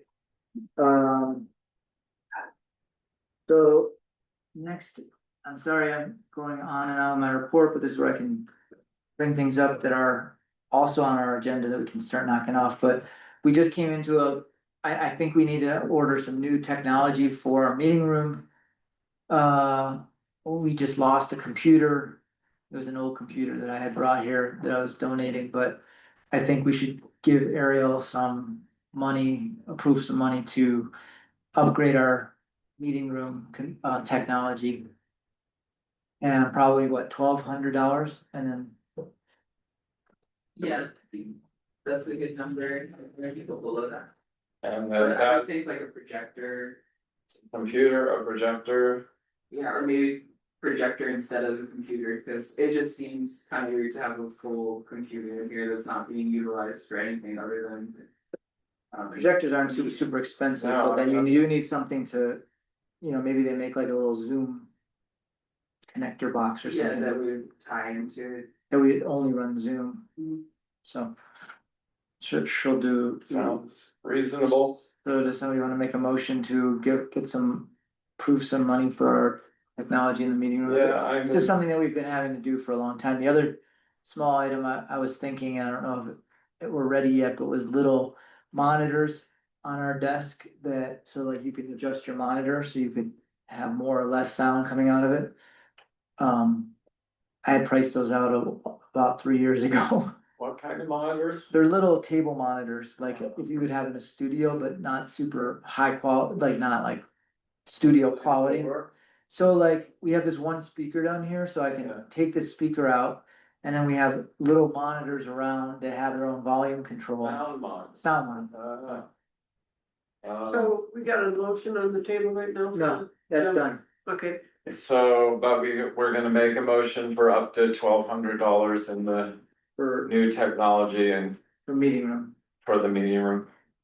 Okay, is there a second? I'll second. Okay. More discussion? All in favor? Aye. Okay. Next is EV station is up and running, so you can send people over, that's free. That's by donation, the donation box over here, they put up a sign stating that, so that's pretty good. So we're now have a EV station for people, which is kind of cool. It's been discovered. It's been discovered, what kind yeah. of station? Electric vehicle charging station, the one, We're gonna get that working again? it's working. Oh, Yep, it's working for free by donation. We had to prove that, yeah. Can I charge my Is it lithium right? batteries there? so is it a private donation? Somebody else is thinking. Private person donated? So no, we have a donation box, and Oh. so if people use it, they can just donate, and we're gonna just pay for it and see how much it costs. We're gonna do a 6-month assessment on it and see if it's, So how were we able to get it working again? we just eliminated the credit card thing out of it. So now it's just running off our, we already And paid, so we own it, and we're running it, Goodwill. Goodwill. alright, But you can tell people, like, if you like the service, give a donation to, have you gotten any donations yet? Not that I know. Let's see, event committee, we need to set up a meeting for that sometime when you're event committee. Next, the rights of nature thing, they wanna turn our resolution into an ordinance. They're working on it. I said, great, come back to me, I'll present it to the board. That's, you didn't hear about that, but basically the rights of nature, they wanna make our resolution to be rights of nature into an ordinance that includes some stuff, so. They have two lawyers working on it and they're gonna present it to us, Okay, okay? Elections 2026. I just wanna put it into everybody's mind that there is elections in 2026. So hopefully everybody will try to run again, that would be really great, I know that, I don't know. We have to figure out who's coming up for election. I have the 4 years, Has 2 years. Kim has 2 years. so she's, I think she's up this year. Is she up this year? I thought she was, well, 2026, yes, Kim would be up this year and so would Dennis. Dennis. I think it was, and Kiz. Yeah, mine's coming up and Adam's seat was up, so that's. A little lost. 4. That would make sense. So I think, would that mean that Lonnie's position, is that? Who did you take? Adam, I think. Adams. So Lonnie's seat would be, I don't have to. no, I am not running again. what? I am not running again. I've gotten too old. Well, think about it. Keep thinking. So it's pretty much everyone's seat except for yours. Mine and I think Sean's. I Sean thought just, they- I Sean, thought they were like half and half. Yeah. So, John was still in the position, wasn't he? so Armando ran. Armando at 2 years, right? So that's So- 2026. I feel Dale's. I thought there has to be some kind of overlap. with- So with your- if I may, anybody who was appointed has to stand for election. Oh, So Lonnie will have to run. And the way that you work it, so anybody who was appointed, you what don't, about me though? right, you don't automatically fulfill the seat you were appointed. Somebody resigns and you get appointed. So you have to run, you have to stand for election at the next event, next election. And then the terms that you have to have staggered. Whoever gets the most votes get like 4-year terms, the ones who barely make it get 2-year terms. Okay. I was looking at the 4-year terms, so you don't have to. Okay. And I believe Kim's had a term limit too. There's no term limits. There isn't, I thought it was 8 years and then, no, Nope. so she could. That was the case then Nope. we never did term limits. I know that it's been talked about Yeah. by certain. Yeah, Just not enough people in the town for term So limits. anyway, I'm bringing this up just so that we're start thinking about it. I know Kiven's already thinking about it, but we're now we have to think about changing her mind. We still need, I mean, we don't have a lot of options, and so, that's what they've been telling me for the last 20 years. well, you're gonna find some people to run. Yeah. And, I you know, like to joke that I was given a lifetime of community service better than jail time. Probably all of us, really. So if it wouldn't be considered nepotism, I'd run. well, you could run for Kim's seat. I think I would have been better off with the jail time. Yeah, Yeah. yeah, I could do that, but I wanna argue with her. Oh, well, then it would be nepotism. 'Cause you guys can argue at home. No, that takes all the fun out. Arguing in public. We'll just set up a little agenda item. Yeah. Okay, let the Martinez's have it. Everybody out of the room. Okay, next, I would like Mayor Pro Tempore to, Lucy to, give a small report. Were we gonna take a bathroom break or something? You wanna take a quick break? Sure. Alright, let's take a quick break, then we'll come back and do that. Isn't it Kids after a break? Kids already took it. Oh, you took a break. I'm good. You good? I'm Yeah. good. Let's move on. You Yeah. want a break, Ariel? You good? I'm all good now. Alright. Yeah. I do have a few things I wanna make the board aware of. I mentioned one with the budget and if you have any projects that you wanna bring forward, please do that. It's always in the forefront of my mind and in the forefront of my mind is the drainage situation in town. So I. Drainage. Drainage situation in town. I do walk the streets a lot, as you do, and I look at it in that eye. And, as we go forward and get a lot of these other things resolved, I think we need to address it in a more aggressive manner, meaning get something done. So what I hope to do in the not too distant future is put my opinions on a piece of paper and send them out and see what everybody thinks. I did a small, uh, interview or questionnaire or whatever it was with some of the business owners, last year at this time. Right, it was after the repairs had been done from the heavy rainstorm that washed a lot of stuff from behind the curbs out and that. About the idea of either paving or concreting those gravelled areas. There's some opinions about how it should be done, when it should be done, but I don't think any of the business owners, which is all right around here, was really against it. So, you know, what we could do is put some cost estimates together and see, and see what that's going to be. The other is, there are some paperwork issues missing with the CPAC, with the Living Wisdom Center project. And, I'm working with staff to try to get those together. We did get the test results of, the condition or what we can consider, bacteria within the water mains, and they all came back zero.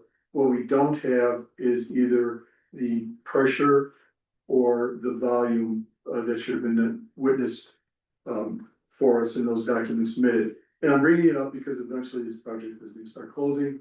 And what I will hope in the near, not too distant future, we'll be able to meet with the heads of the project now and get some of the stuff squared away. In addition, according to our ordinance, they need to officially deed over the public improvements to us. But So, we don't wanna take them when they're in bad shape. right, good point.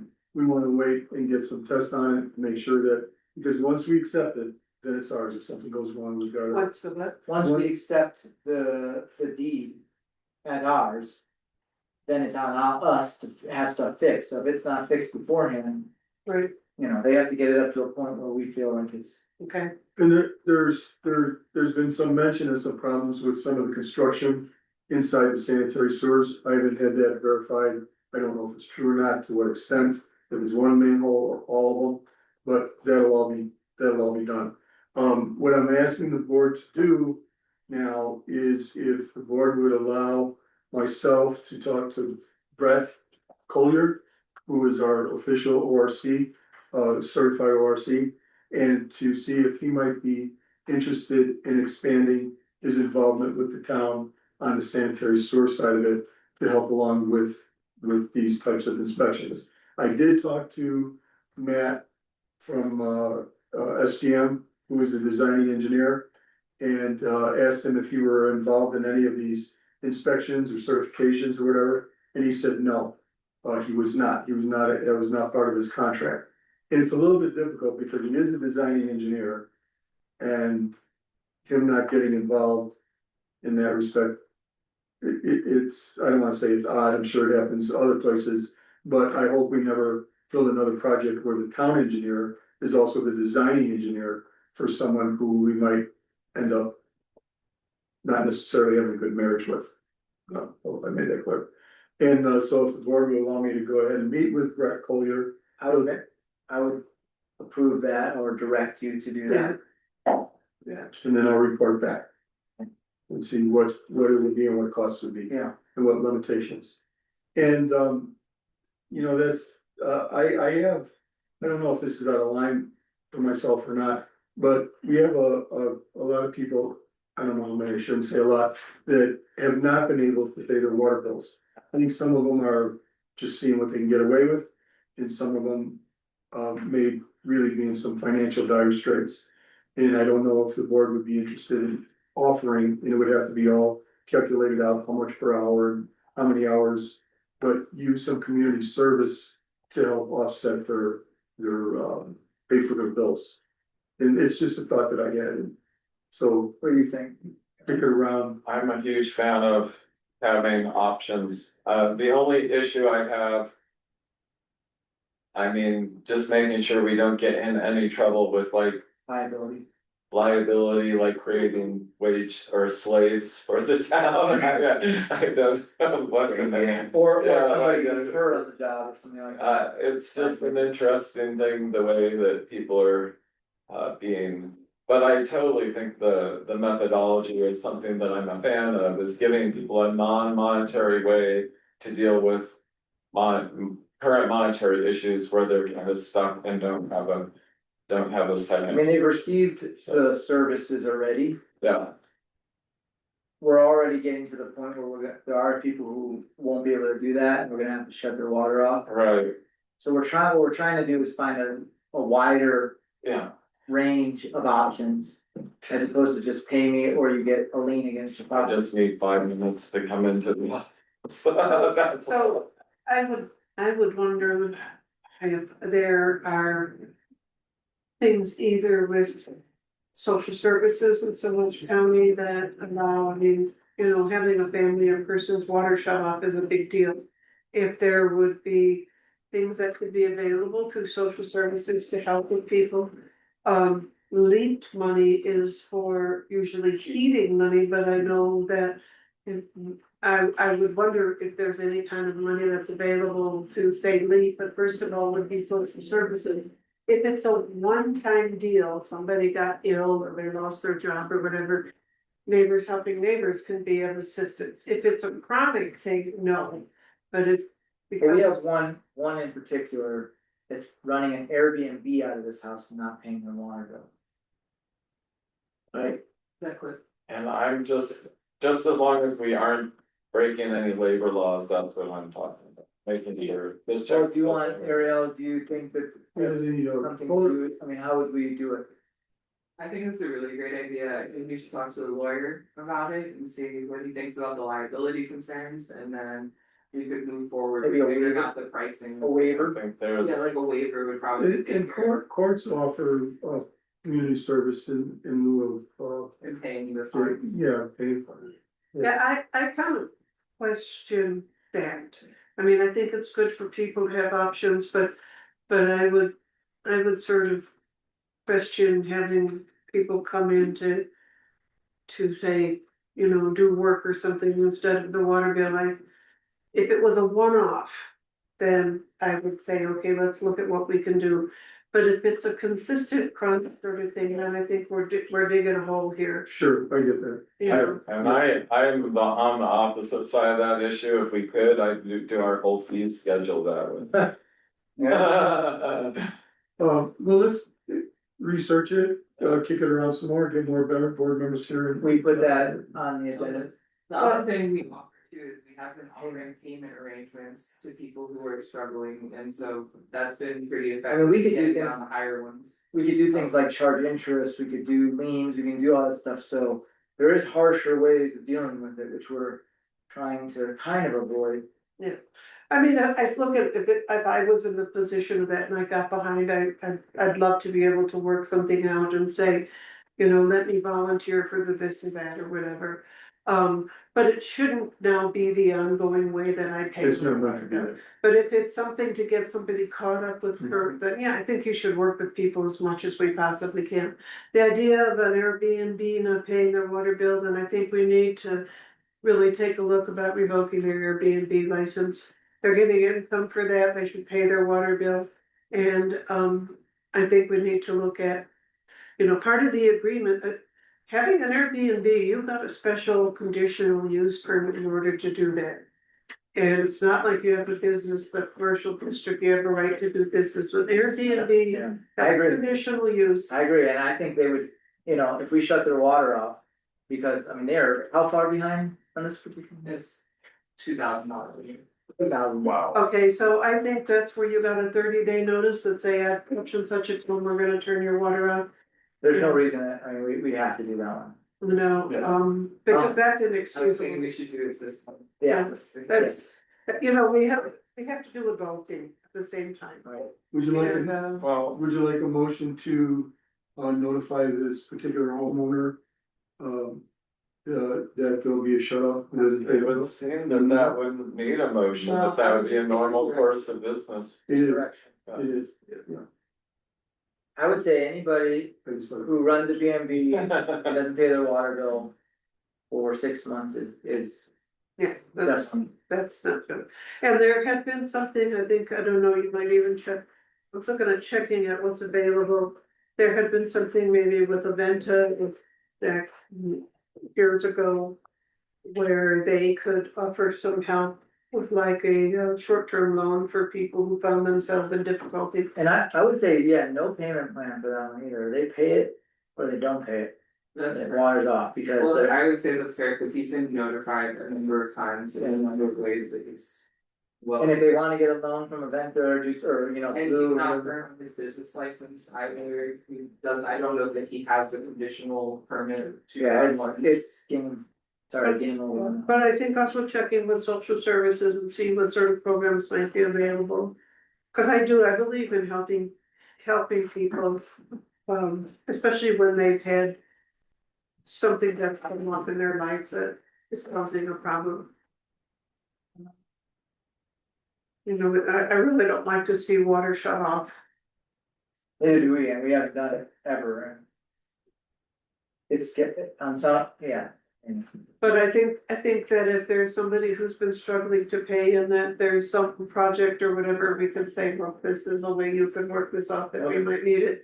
So just, I think this is what it's saying, what we're saying here is that we're opening up the options to other means. We Area. are really short of labor in the town, aren't we?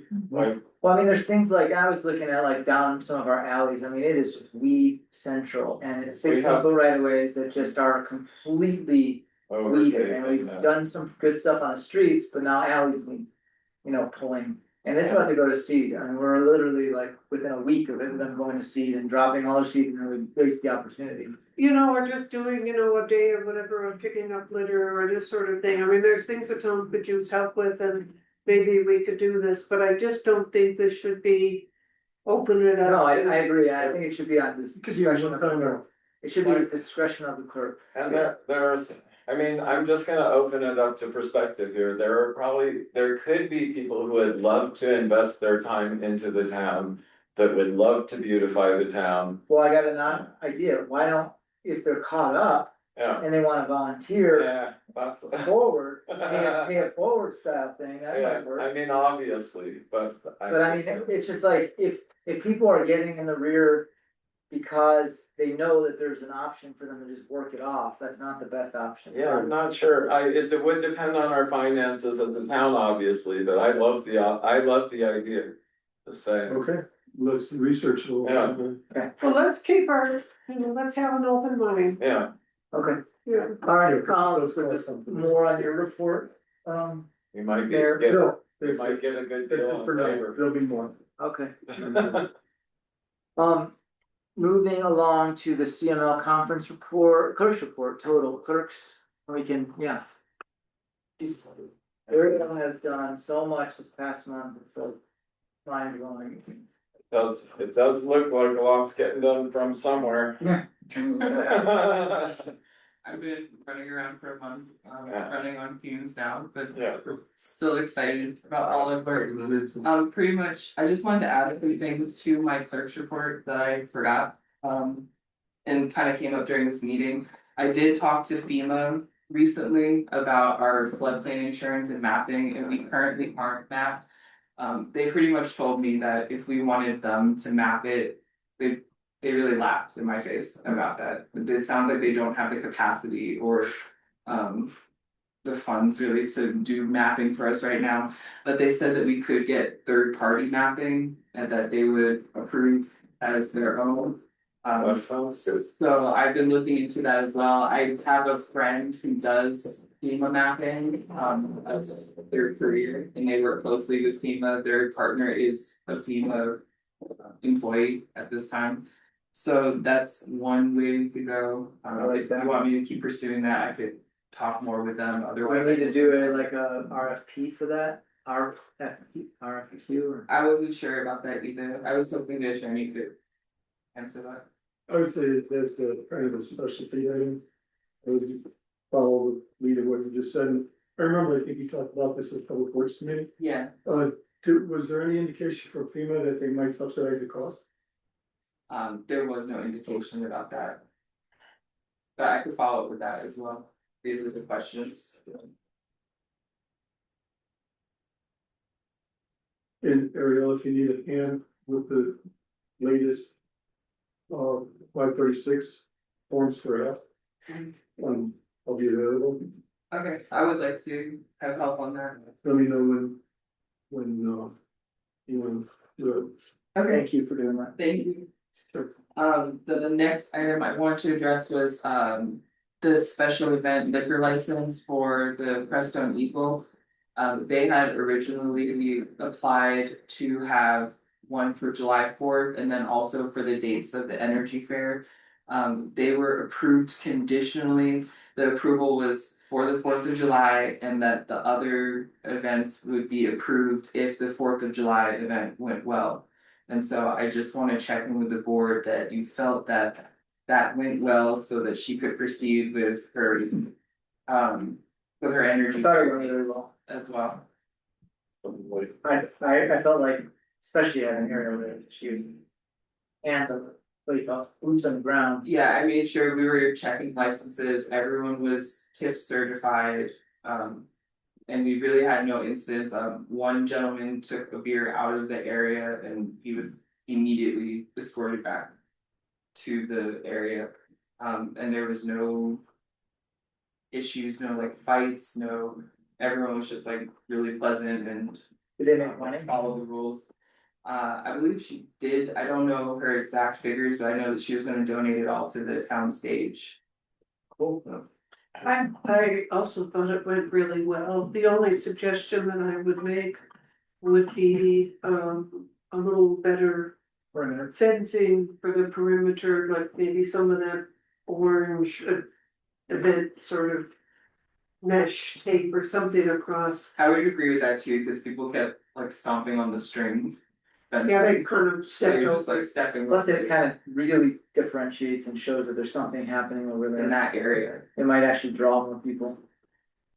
So you So wanna be a VIP. I have a tiny comment and it was in.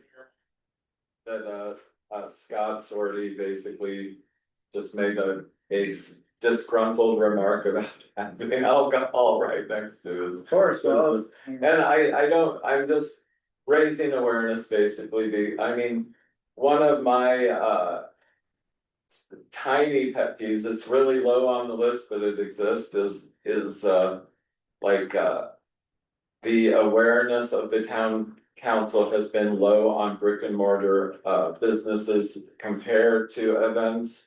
Like I will tend to lose money during events and so just to kind of build internal conscious appreciation for our brick and mortars who invest a lot into the community.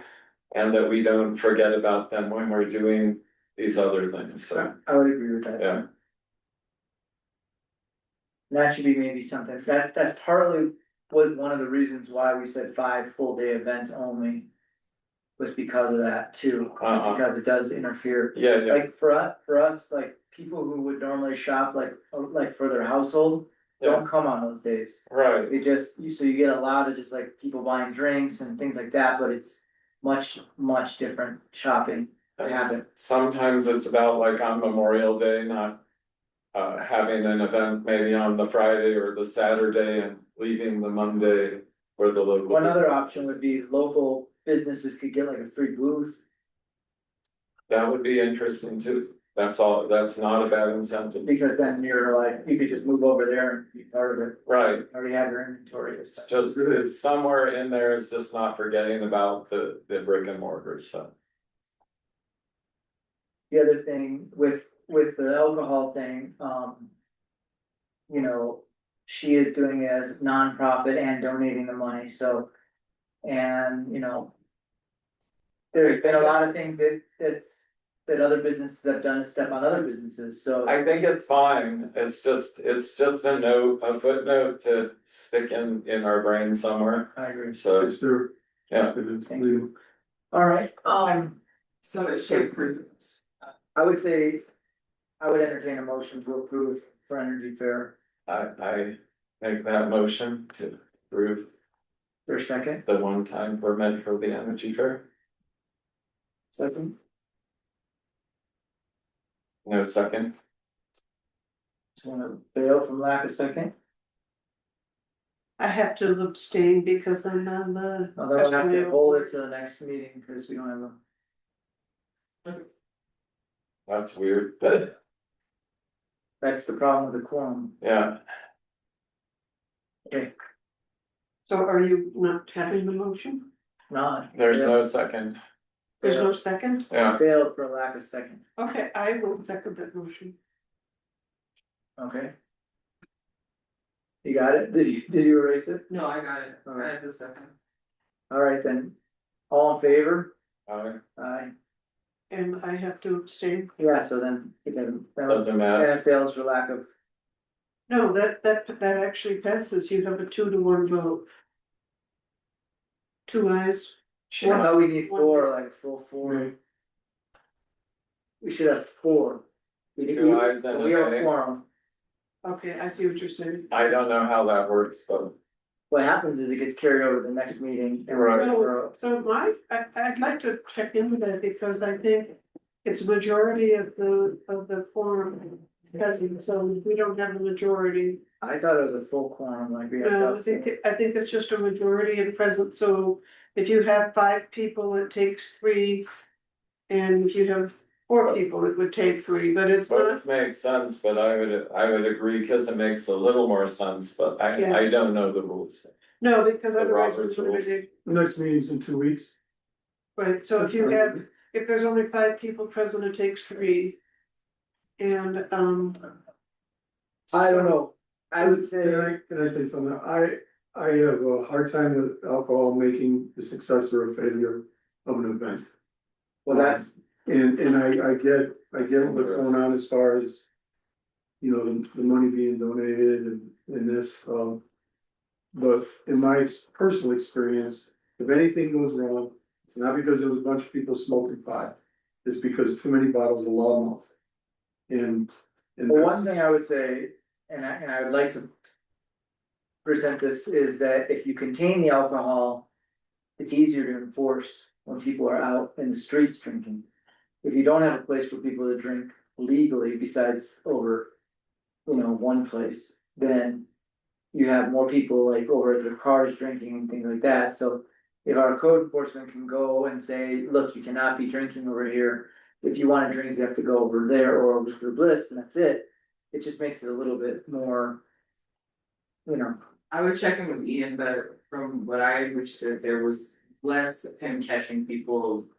Open containering in the park with the. Addition of that in the addition of the special event liquor license area. That doesn't mean that people weren't still like cruising and going to their cars and doing it, but in Yeah, the park itself, there was less. Open drinking. well, and I agree with the problem, but. It's been tried eliminating alcohol, in the country. if it's not inappropriate, Yeah. then I would change my vote to a yes. So now we just have to find out if, I did look it up in Robert's Rules of Orders for a motion to pass, it requires a majority vote of the members present who are legally entitled to vote, assuming a quorum is present. Majority is defined as more than half of the votes cast. okay, So right now, it wouldn't pass, because we have 2, 1, and then abstain. well, 3. He's voting, I changed my vote. Then it would pass. okay, I agree with the loudmouth thing as a problem in general, I don't think Well, the nice- humanity's been very successful at stopping it. But this last, but my understanding is that also would pass. That it would it would pass. pass. It will Now- require It would pass, but it appropriate was 2 effort. and 2, it wouldn't have passed, because you were abstaining and, Still part But of, mine's not a no vote, just an abstention. then probably oh, you're. wait, it was 2 and 2, Yeah, It's not a 2 and 2, I'm It's abstaining. so I'm not the a- majority- She's not a no. You're I don't know how that abstention works. you're saying the majority votes, can you say that again? I said, a majority to vote, majority is defined as more than half of the votes cast, as more than, so it'd have to be 3. More than half the votes cast, yeah. Well, well, we got 3, let's just go with it. However, I'm not I didn't mean to twist your arm or anything. But you're part of the quorum. You seem to have your own You are mind. part of the quorum. You're part of the quorum though. I kinda like So you still I count kinda as like four people, so you need. logical rebellion. It's not the Say word. yes Okay, to pass it. all right, well, So let's just put that. we have our vote, 3-1 abstention. Yes. It passes, and I will let Chelsea know that she's approved for the Energy Fair dates and ask her to put up better fencing. Yes. Okay, And I would say. In general too. Keeping an eye on, like if they have a better eye on people who are over intoxicated and things like that, it adds like a more level of. You know, Yeah, I'll be there as many days as I can to help her out too. we almost need. I'm sure the study's been done, how many more police you need for how many drunk people there are. the other thing is that, what am I supposed to say, the Saturday market thing that you had brought up in your clerk's report, as far as like. Waiting until a little further, I would say that's a good call, like wait until we're. I was thinking until it's less buggy and less hot, and then it'd be more comfortable for you guys to maybe go out there. I'd be happy to help set up a tent, table and chairs. But I also had another idea thinking about with the election coming up and trying to generate interest in the board and town in general. Maybe we could have like an end of summer, early fall, like barbecue, like block party, and invite the townspeople to come, and with you guys there, you could meet and greet with them and encourage people to run for the board, maybe. And we could keep it really cheap. I'd be happy to draw up like an official proposal with numbers, but I'm just thinking like burgers and hot dogs and having it be a potluck too, but just I like that idea. Can we do that, townspeople only? And I think that you could would be open it really, up. I think that. I would be love the idea, I'm just trying to make sure it's legit, so. Yeah, I mean, we'll just call it like Town of Crestone Block Party, and I'm not gonna exclude the Baca from Yeah. coming to have hot dogs or whatever. We could even do it during Saturday market? Huh? Do it during Saturday Yeah, you market, could do it during Saturday market as well. like just off to the side or something. I mean, a little bit of tuning into trying to get the townspeople to actually show up and not making it. This is starting to be fun. Yeah, it's gonna be fun, we should like go bingo and. I would love to see the townspeople do their own little party once a year, that would be fantastic. Yeah. But it might be a little illegal or something, God, I should say, but. I would like- World We'll find out when it War. comes. Yeah. I would like to see it maybe happen after the Saturday market closed and really be about inviting Crestone people to come. Because I think for a lot of us anymore, I don't know everybody who lives in town. I used to, Yeah. but I don't know. It would be Everybody special can- to do that. I think people who live in town, a lot of times, especially some of the old timers, they don't know that you live in town, as far as everybody's concerned, you live in the Baca. So I think really making it be the residents of the town. of Old timer, Crestone. new time. I do know Oh, that our your time. mandate is the people of the town of Crestone, that's our mandate, the Abaca people are not our mandate, Right. so, yeah. But I'm just looking if we're gonna be having it be like a town of Crestone potluck barbecue. That doesn't mean we're gonna turn away anybody who comes in on the Right, hook or whatever, That's- but I really feel like. We need to know, oh, you live in Crestone, where are you at? Oh, I moved over here, I bought the old so-and-so's house, oh, yeah, you know. Yeah. So Go let's pick a ahead. date. And it'd be kinda like the snowbirds that are here, a lot of people don't know them, like the Reeds. Millie and Sally and Sarah and the Shears that are just here during the summer. Yeah. But Well, you know, we should do it before they leave.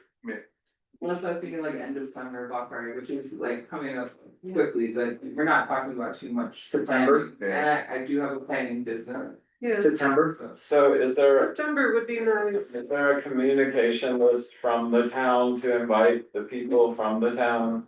I do have Okay. ways I could get it out, like I have like agenda lists, people who signed up to get our packets and the Yeah. like. I also have the water sewer contact, I mean, I pretty much have most. Speaking of, the town of Saguache actually has a text, automatic text that you can sign up for or opt out of. Kind of nice, cause like we have a house and stuff there, That would be good for emergencies too. yeah, and like if they have like a water problem, they send out this. And they just, all they have to do is press one button and it goes out to everybody, so. We really should have that, because if we look part of even as emergency alert somehow, like you Can we say. look into that? There is the Town Cloud who does our website and the agenda software, they have that service that you're talking about. I could get a quote from them. Okay, about that. that'd be great. We should spam Reverse our 911. spam our residents. Yes. Andrew, you might. Started off with a barbecue. Yeah. So I'm thinking, God, it was. Debbie Rosari was on the board then, and you probably remember, there was we did a town party in the backyard here. And people dressed up old timey. I did. Yeah, that was fun. I dressed up in a suit that was at the museum. It was from the early 1900s. Dude, And, I think in this case, if we're gonna do it behind here, we're gonna need big marsh boots, like, big. Right. Well, it was here, it was, Yeah. And it was really fun, it was in the Marsh. backyard here before the fence was taken down. yeah, And everybody dressed up old timey, it was a hoot, yeah. it was really a lot of fun. So let's do something like that again. Do you want me to draw up like a proposal Yeah. and bring it to the next meeting? Yes. And then we can. Yeah. And think about dates. Okay. Then I'm on it. Okay, sorry, still clerk's report. Yeah. The other thing was, talking about the conditional use permits, I've noticed a number of Airbnbs that don't have a conditional use permit. Just by looking at Airbnbs, so I'm gonna try and encourage those people to come here and apply for those permits and get their business licenses appropriately. So I'll be working on that this month too. And then otherwise, just wanted to open myself up to questions, from my written reports. Was the training great? Which one? The clerks, oh, They were all great. The first one was really beneficial because I did a lot of networking with lots of mayors and municipal leaders. It wasn't just clerks. So that was how I met Caroline, who Oh, came cool. here earlier. I met a lot of the Moffett people, had a good relationship with them. It was really a lot of like relationship building and then finding resources for our town, like potential wastewater funding sources. We had to change all our documents on our website. I linked up with Doc Access and they were able to help me get our website remediated so that we're ADA compliant. I don't know, all the things. cool. And then this last one was really good for general clerk training and learning more about like HR and security, learning more about leadership. A lot of it was about like not burning out and remembering that we're public servants and like finding your why, about why you do this and having that carry you through any burnout. And then again, just a lot of networking, being able to talk to other clerks and ask them questions that I have, see what like technologies and resources they have and are available. And really what I've learned from all this is like, there's so many municipalities out there that want to help us and are willing to help us with anything, with questions, with finding resources, with giving their resources to us. Alamosa offered to help us with our communications, just like developing policies and ways to have better outreach with the public. I mean, the lady over there said she would do it for us, essentially, so it's been a really good time for that, and realizing we're not really on an island, everyone out there wants to. Yeah. Even when it feels like it. Even when it feels like it, and I did a lot of talking with the people particularly in this valley. Ideally, hopefully in my mind, we could create some kind of like coalition at some point where we help really support each other, since no one understands our issues like people in Delmore or, Moffett. It's just not the same in Breckenridge or Fort Collins and so. Great, It's great, it's great. yeah. As far as Moffett and that whole judge thing, we're gonna put it on our agenda for next one, but. Have you talked to the judge at all, or is she still? She hasn't gotten in contact with me at all since I reached out to her. I'm gonna try and reach out again, but I know Seth said he was gonna try and reach out as well. But I haven't really heard. It was supposed to be this Friday, It was supposed to be last Friday. last Friday. Yeah. Nothing. I didn't There's hear. nothing. So when you get a bill from her, that's when we're, Well, that's when, it's the time, to really talk. yeah. What happens at court. We tried on our end. We did everything we were supposed to. And Summons are, maybe, but summons are. Yeah, we got failure to summons. appear. and maybe it would help to like link up with Moffett and share the thing, but maybe she would be more interested, having. Well, we can't pay $850 not have court, especially if, it's every other month and we've kind of. It's ironic, this is probably, since I've been here anyway, the first big issue, and you can't pull it together. Yeah. I mean, I don't mean us, but no, just like in general, Yeah. we couldn't pull it together, yeah, it's pretty frustrating. It's embarrassing. Especially because we worked so hard to get the municipal court back into order. Right. To be able to do this. So just a couple of things. First of all, I want to compliment you on your well-written and presented reports. They're very thorough and very well written. She would know. As a former editor, I greatly appreciate your writing. I wanted to mention a couple of things. You talked about you have a number of things like business licenses, et cetera, all kind of due around the same time. And wanting to stagger those things out for your workload. I think that's a great idea. And, what, you should make that happen. I also wanted to say, that you mentioned about learning about how employees, staff who are part of a common culture, rather than just skill levels, how important that was. And I think that's so true, as having owned a business for 33 years. It was more important if that employee was on the same page, had common goals, rather than just on their skills, because to be a team, you really need to have a sort of a common culture, and we're all into this. I thought that was a good point. And then you also brought up about the fire ban. Normally at this time of the year, our monsoons have come in and we dropped the fire ban, but the whole western slope is on fire, and so I don't think we should drop the. I was waiting for you to get into monsoon, hopefully Yeah. we get into them. That's something we should reevaluate next month. You can be kind of ready with it, I mean, like have. Yeah, I'll have it ready for you. It was more just a reminder that it was still up there and that if we take it down, it just has to come down. I wonder if those signs are getting kind of ruined, but I guess it's a good thing if they get ruined from the rain. Yeah. They've lasted, pretty much 6 years now. They sound still holding up. Yeah. I mean, I noticed a little bit of like rippling and stuff, but they're still getting the point across, which is good.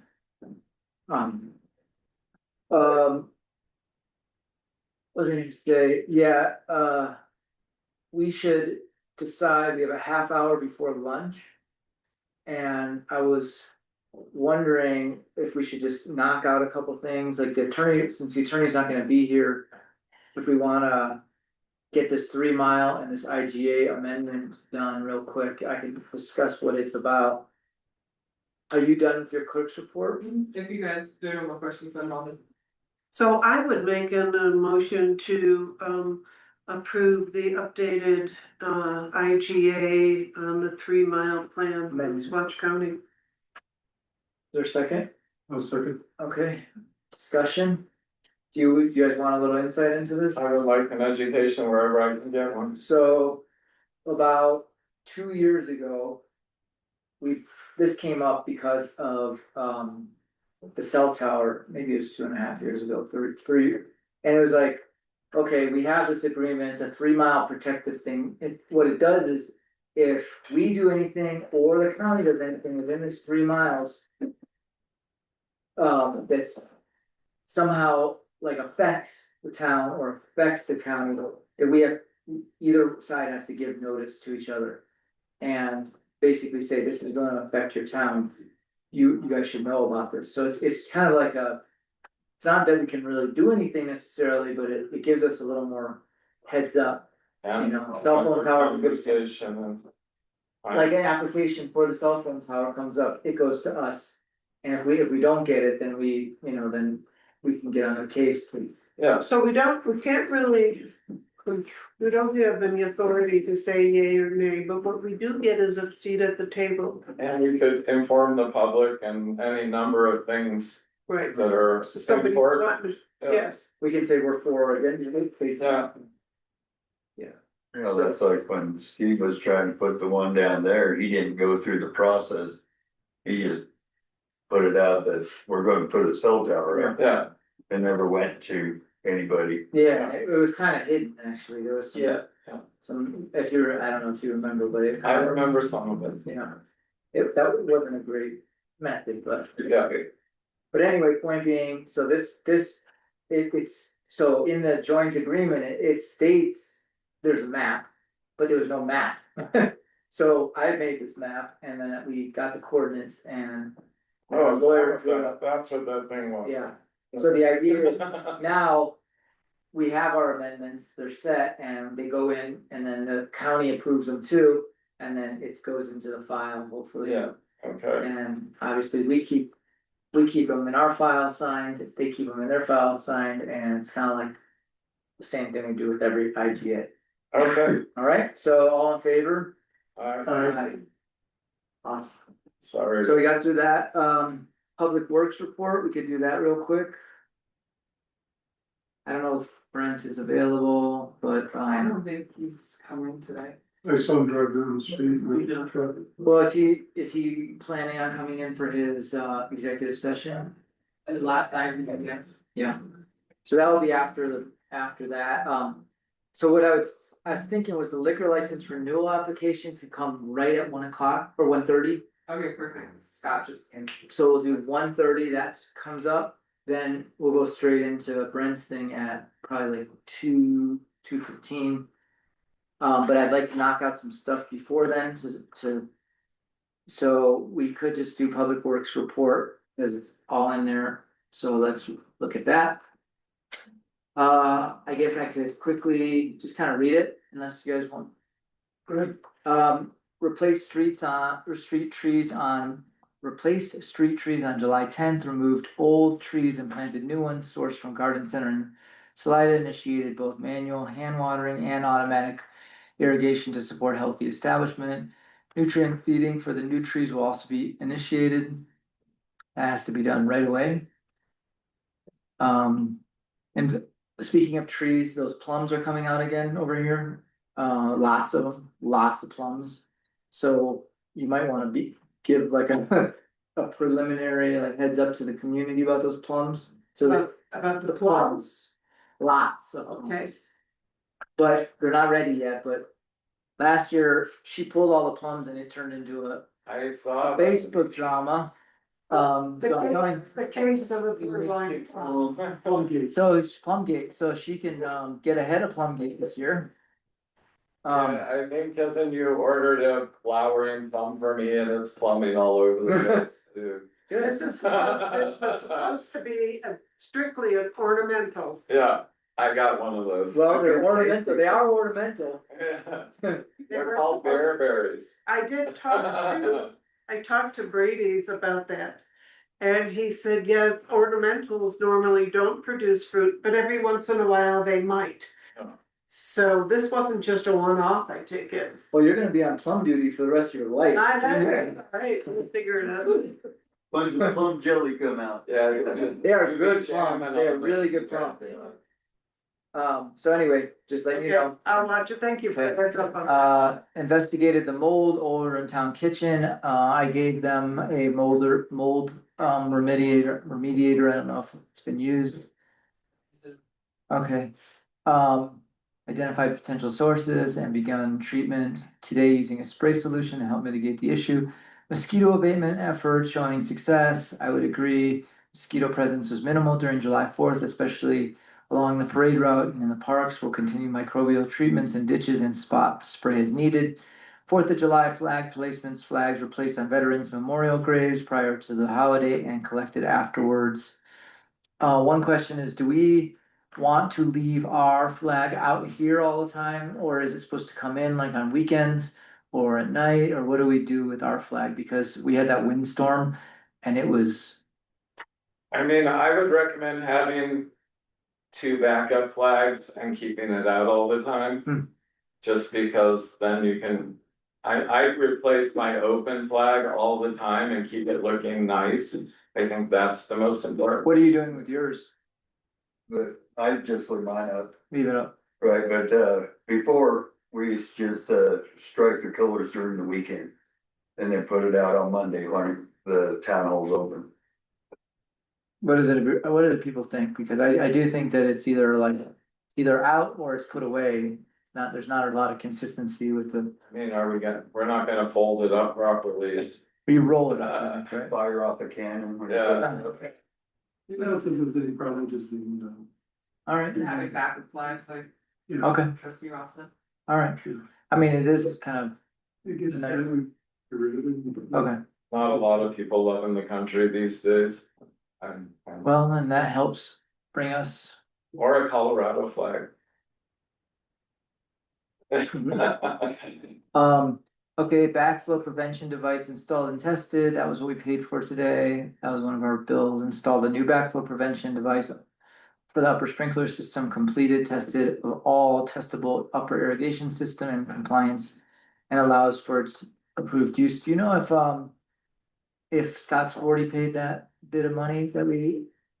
Did we ever, you did pay it? Oh, He great, came in and paid his entire balance. nice, we're including the money for the broken sprinkler that he did? Yes, it Okay. included that, it included business late fees, it included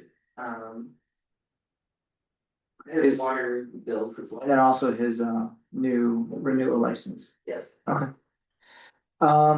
Traffic survey for Alder, the traffic monitoring device will first be placed near Alder and Silver to collect data for potential four-way stop at that intersection, so that was them that initiated that. Traffic survey for Alder and Iron. That's up there. In coordination with the county, after the Alder Iron survey is complete, I think he's got that wrong. Alder, oh. I think it's Alder Silver, not Alder Iron. Anyway. Is that, oh, the device will be moved to Alder and Iron. Oh, okay, so it'll be up there. For additional collection, once both surveys are finished, stop sign installation at both intersections will be coordinated with Swash County. Okay, so we're thinking about putting another one above us. That's cool. Well, that's gonna be tough during the winter, Just because you're on an angle. coming down. And that, and with all the trees around there, that was one of the first places we scraped out during the winter, cause that would ice up real fast. Huh, And putting a stop sign there would just. That iron, I would go against that. well. In the summer though, Summer, yeah. people are speeding up down this hill and I've seen them go a lot faster down than I up. see it all the time. Yeah, I'm sure. So, in the winter, hopefully, maybe it'll bring more attention there and then they could actually go up there and plow quicker. Yeah, Let's just see, huh? Put in a rumble strip. Well, that's what I would like to do. And that's why I keep thinking these rumble strips. There aren't any kind of signs that you can, like if you could pull it out, put a beware of ice sign. There in the winter, it would be so, Yeah, and it's not. yeah, icy road or. icy road and then have it be a stop sign in the summer. That There's a would- lot more people that that go would up be and come nice. I'm down. not sure it's available. There's a lot more people that go up there in the summer because the campground's open, so it's more for summertime than winter. I see. And So why not at Granite Street even one? more. That's even closer to that incline coming around the corner. Yeah, it's a mess during the winter.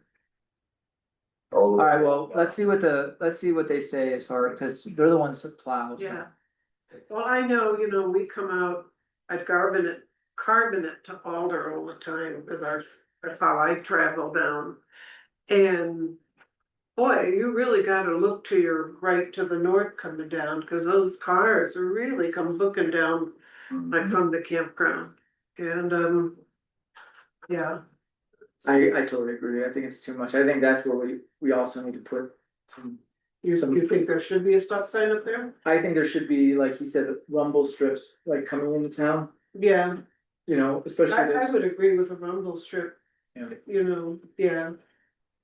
Just something to make people more aware. I don't know if it has to be a stop sign, but Mhm. Yeah. but something that just like says, hey. Okay, yeah, they put in a series of like threes, rumble strip. Yeah, I like Rumble that. strip a little tighter, rumble strip a little tighter. Yeah, I don't know if the county has the machine for that. I actually think that we could get away with like our own Just thing the that, raise. Yeah, that we take out.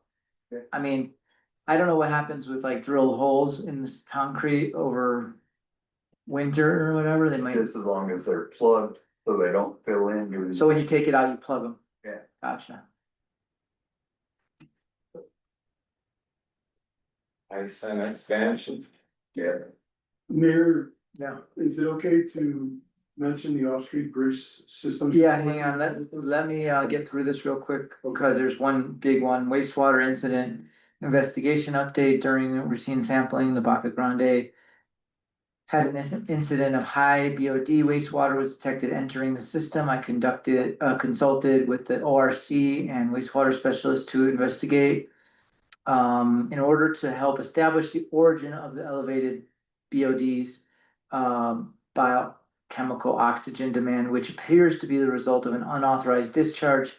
Targeted samples will be conducted in our system. The following are the minimum tests needed for sampling.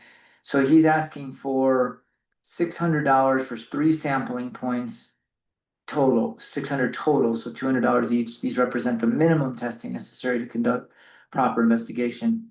So I don't know what the board thinks about this, or if we should wait one more. I personally don't wanna wait, but at this point in time, I feel it's necessary that we just hold off. So possibly a little bit more discovery and then bring something forward in either the first or second meeting in August. so what was the cause of this discharge? That's what we're trying to figure out is, And we don't know who or where? well, what you do, I guess, is you isolate sections. So you're like, if this is coming down with high BODs or whatever, then you take a sample from there, and you compare them. Because then you can kind of see what's what, like if this one has low BODs and this one's high BODs. And then you go up one more, it's even higher, then you can isolate, so it's Like gold mine. It's not 100%, but it's the end of tracking, because it does dilute and dissipate, but there needs to be some effort in trying to do something. The amount of money it costs us. Absolutely. Yeah, with the vodka What- treatment, no, I think we need to try to investigate this, cause it could be the same people situation doing this, and I don't think it's you though. I would be surprised, cause I look at my volume I put out, And yours wouldn't have BODs in it necessarily, BODs being, biochemical oxygen demand. What Yours would be more like bentonite. so I have, clay. yeah, I have a bit of clay coming off in my, when I do turquoise. Tumbling, then it sheds clay, Mhm. so, But it's. that would be absorption. I mean, I have a barrel that's about a gallon, and it probably puts out that I don't think much. so, Lonnie. But what they said, the white substance might be, it might look a lot like a white substance. It's something else, that actually had BODs in This it. generally comes from a biological Yeah. source, like Yeah. manure. Yeah. Butcher shops. Yeah. That sort of stuff. Yeah, well, that. so what are we thinking, like fats, oils, grease? Paints. Blood, Paint, yeah, it's a oil not necessarily paint. based paint. So if somebody should dump motor oil down, Well, that would show up as a slick, or else what? oil slick, that like from a deep fat fryer or something Oh, that type of oil? Yeah, right. for the BOD, I mean. Yeah, because it would have whatever fried in there, like chicken, for example. They think that it might be some kind of dairy product, they don't know. If What kind of white product? dairy product. Or dairy product. So they don't know what it is, and if we get these samples, we'll get the minimum understanding of what it is, and then you can isolate it. So I did- what would be the reason for the delays? I would like to get through the rest of the agenda for today, especially the executive session. But I did check with the laboratory. To see if we brought in a sample immediately and asked them to do some specific analysis of what might be in there, and they didn't think that that was going to be possible. In the form of any accuracy to be able to say, that's the person, or that's the culprit, or this is your problem, So now we're just aiming for BODs. right? But I do think would be good for us to have an understanding what it is. Absolutely. Yeah. Yeah, But well, we know what you it can't- is, we just don't know where it's coming from. Well, you kind of know what it is, you don't know exactly what it is. We know that it has BODs in it, and Yes, it's white.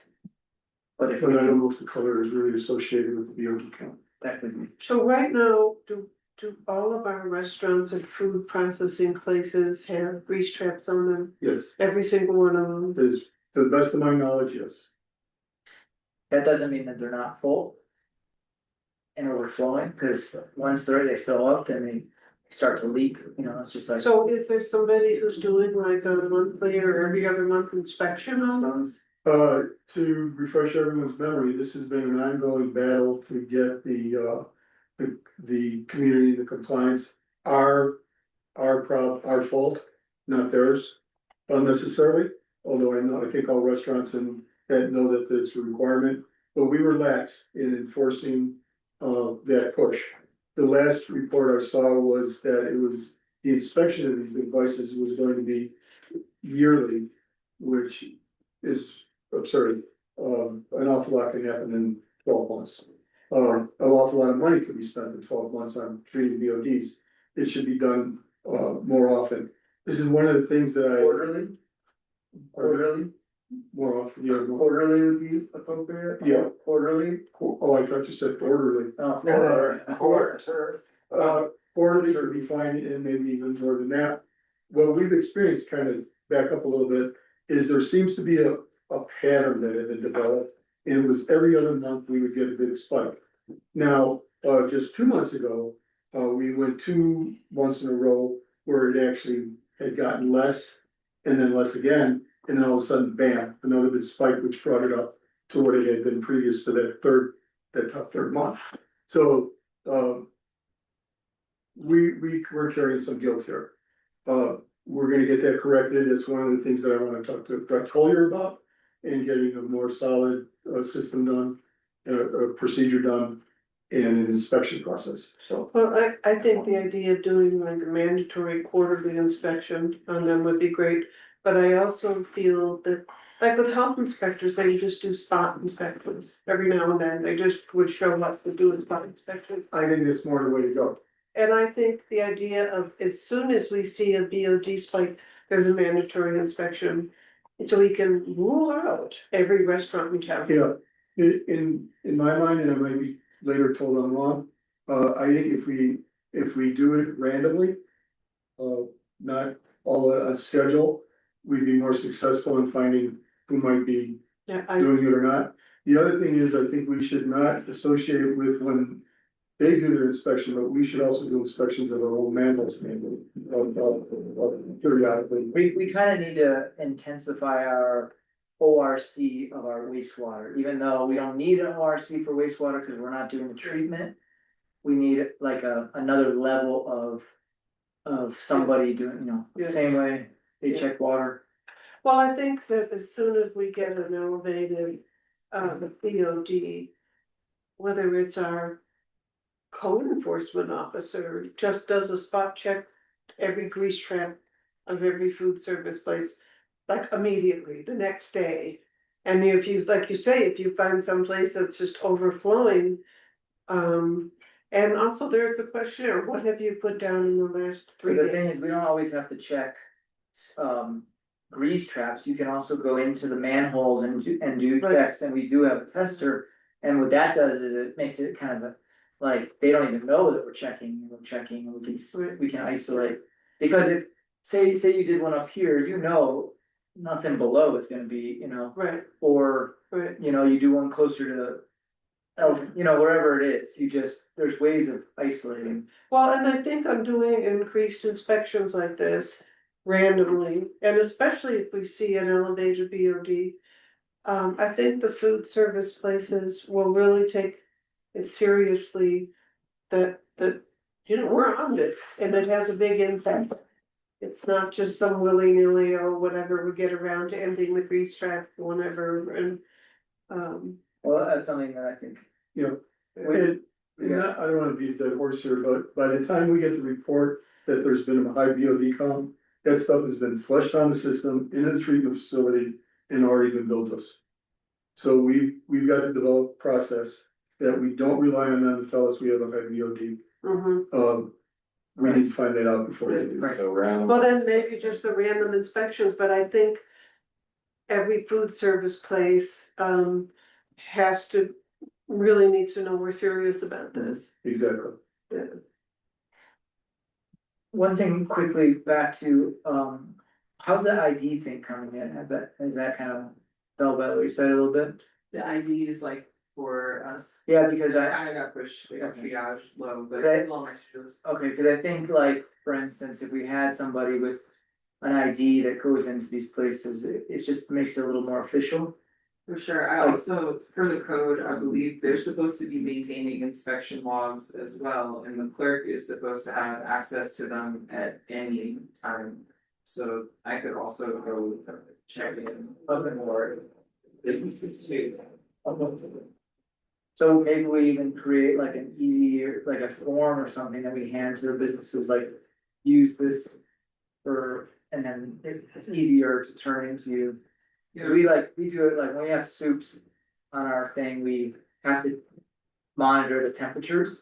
And then when the inspector comes in, they read the thing and everything has to line up with like the soup that you have and what time, how long you cool them and stuff like that. It's really important.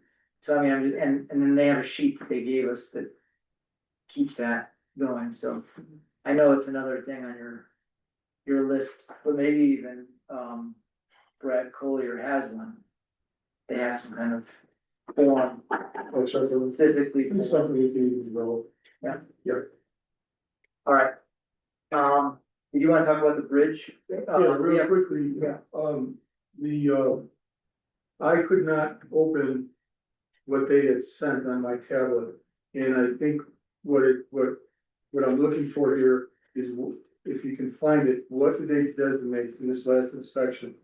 That our bridges, on the load limit, should it stay the same, is it been decreased? And if it is to stay the same, then we should authorize the clerk to sign the document that they sent. For us to say everything is as you presented it in the inspection. Or load limit, and if it's not, then we need to change that tonnage real quick. And then sign the document and send it off. Is that how you interpret it? That's what I heard. Okay. I couldn't understand it. I didn't understand it. I took a couple of guesses, cause I couldn't open it. Well, then your guess is better than mine, and I had opened it. I mean, that's, from what I read, that's all I could do. It's written in C.E's. Yeah, Unbelievable. they are. Code, Did you see this, anywhere in there what they designated the new, if it was designated as a new tonnage limit? I don't remember seeing that, I thought it was the same. 3 tons. We pulled it up. And if it is, I would have a motion to authorize the clerk to sign the document and send it back to. State of Colorado Road and Bridge. Or whoever it was that, the gentleman that sent it. Okay. That's something you can work on a little bit, like if I you get, don't think I could do any more. oh. Do you want the report in paper? I don't really need it, all we do is if we got it and just a clarification on what the tonnage is. Could I get a printout of it? 'Cause I'm pretty good at reading those. Yeah. Right. Yeah, so. I have it here if you wanna look at it. So we have 1 minute, the only thing we kind of missed really quickly was this Public Works Committee meeting. Is there any questions, if anybody, or any comments? We had some directives, Ariel, to issue CPCH permit, we got that already. Address, about the contract too, I haven't heard back. okay, and then also, I mean, there's gonna be a bunch of stuff with them to close out, so we just have to create like a checklist just for them. Brent, to grease trap thing, we haven't seen that yet. I don't think. He said he wrote a letter, but I have no idea. Yeah, It's supposed to be in here, in our thing. Brent, I'll follow up with Elby on the road paint, traffic counter reports. Investigate irrigation leak, he did, sounds like he did that. Culvert blockage. I don't know about, oh, there was a couple culvert blockages I saw unblocked. Monitor BOD levels, that's a big one. Determine capital fund use. Okay, so we did that. Dennis to contract timberline booster pump, that's something that you're gonna do. yes, Because we need to figure out how much it. yeah. And then remove trees, that looks like it was done in the traffic studies being worked on, so we're good on all that. Let's go to lunch. We'll take a break for an hour, be back here at 1:30 or before. So I wanted to mention to you the part of the issue with it. It seems to me if we're about something. More time. Time is 1:33 and we're back in session. And we're gonna start with liquor license renewal application from Love Enterprise. With an attachment in your binder, Love Enterprise liquor license renewal application.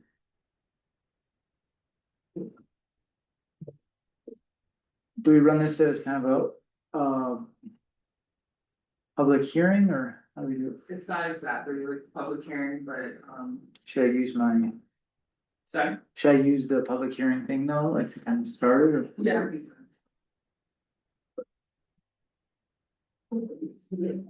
Yeah, we run a public hearing, and you can turn on the mic by signing, by 1 o'clock.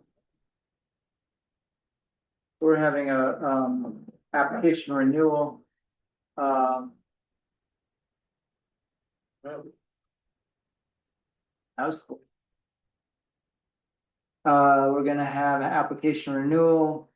Before we begin, I'd like to explain the procedures for today's renewal. To ensure an organized and respectful process, both sides of the issue have an opportunity to be heard and present their case. Reasonable time limits will be established if necessary with the consent of the board. Witnesses provide a testimony. Following presentations, there will be an opportunity for rebuttal. Questions and testimony should remain relevant, respectful, and non-repetitive.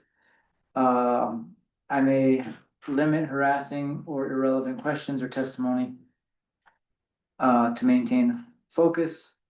Time limit, let's say 25 minutes or a half hour for the total, for the whole thing at the most. We will begin with the introductory presentation by the town clerk. I reviewed the liquor license, it looks to be in good order, they've paid their fee to the town. And I believe to the state as well, they paid it to the state. Going through their file, I haven't had any, reports from the sheriff about the business. I have had complaints and reports from concerned citizens about drinking in the park, as well as drinking on the sidewalk, pretty much. Alcohol consumption outside of the diagrammed area for, Love Enterprise, like at the Bliss restaurant. I did speak to Scott about this in the past, and he did put a PSA out, but I have still seen people drinking in the park and on the sidewalk, and still received complaints about it as well. The other concerns that have been reported to our office are, reports, I don't have, I can say that I've seen the drinking on the sidewalk and in the park. But these next reports are concerns that were brought to me that I don't have any personal knowledge or proof of. But concerns of over serving, concerns of people being drugged in the premises. And concerns of drugs being sold on the premises as well. But again, don't have any proof of those last two reports. But keep in mind, board, that we are now quasi judicial,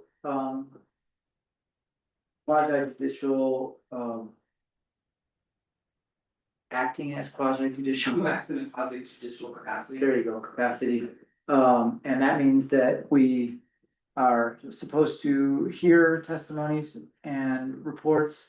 And then we'll hear from Scott, and then we make a evaluation based on what we hear, not so much what our opinions are. And then we can also speak from those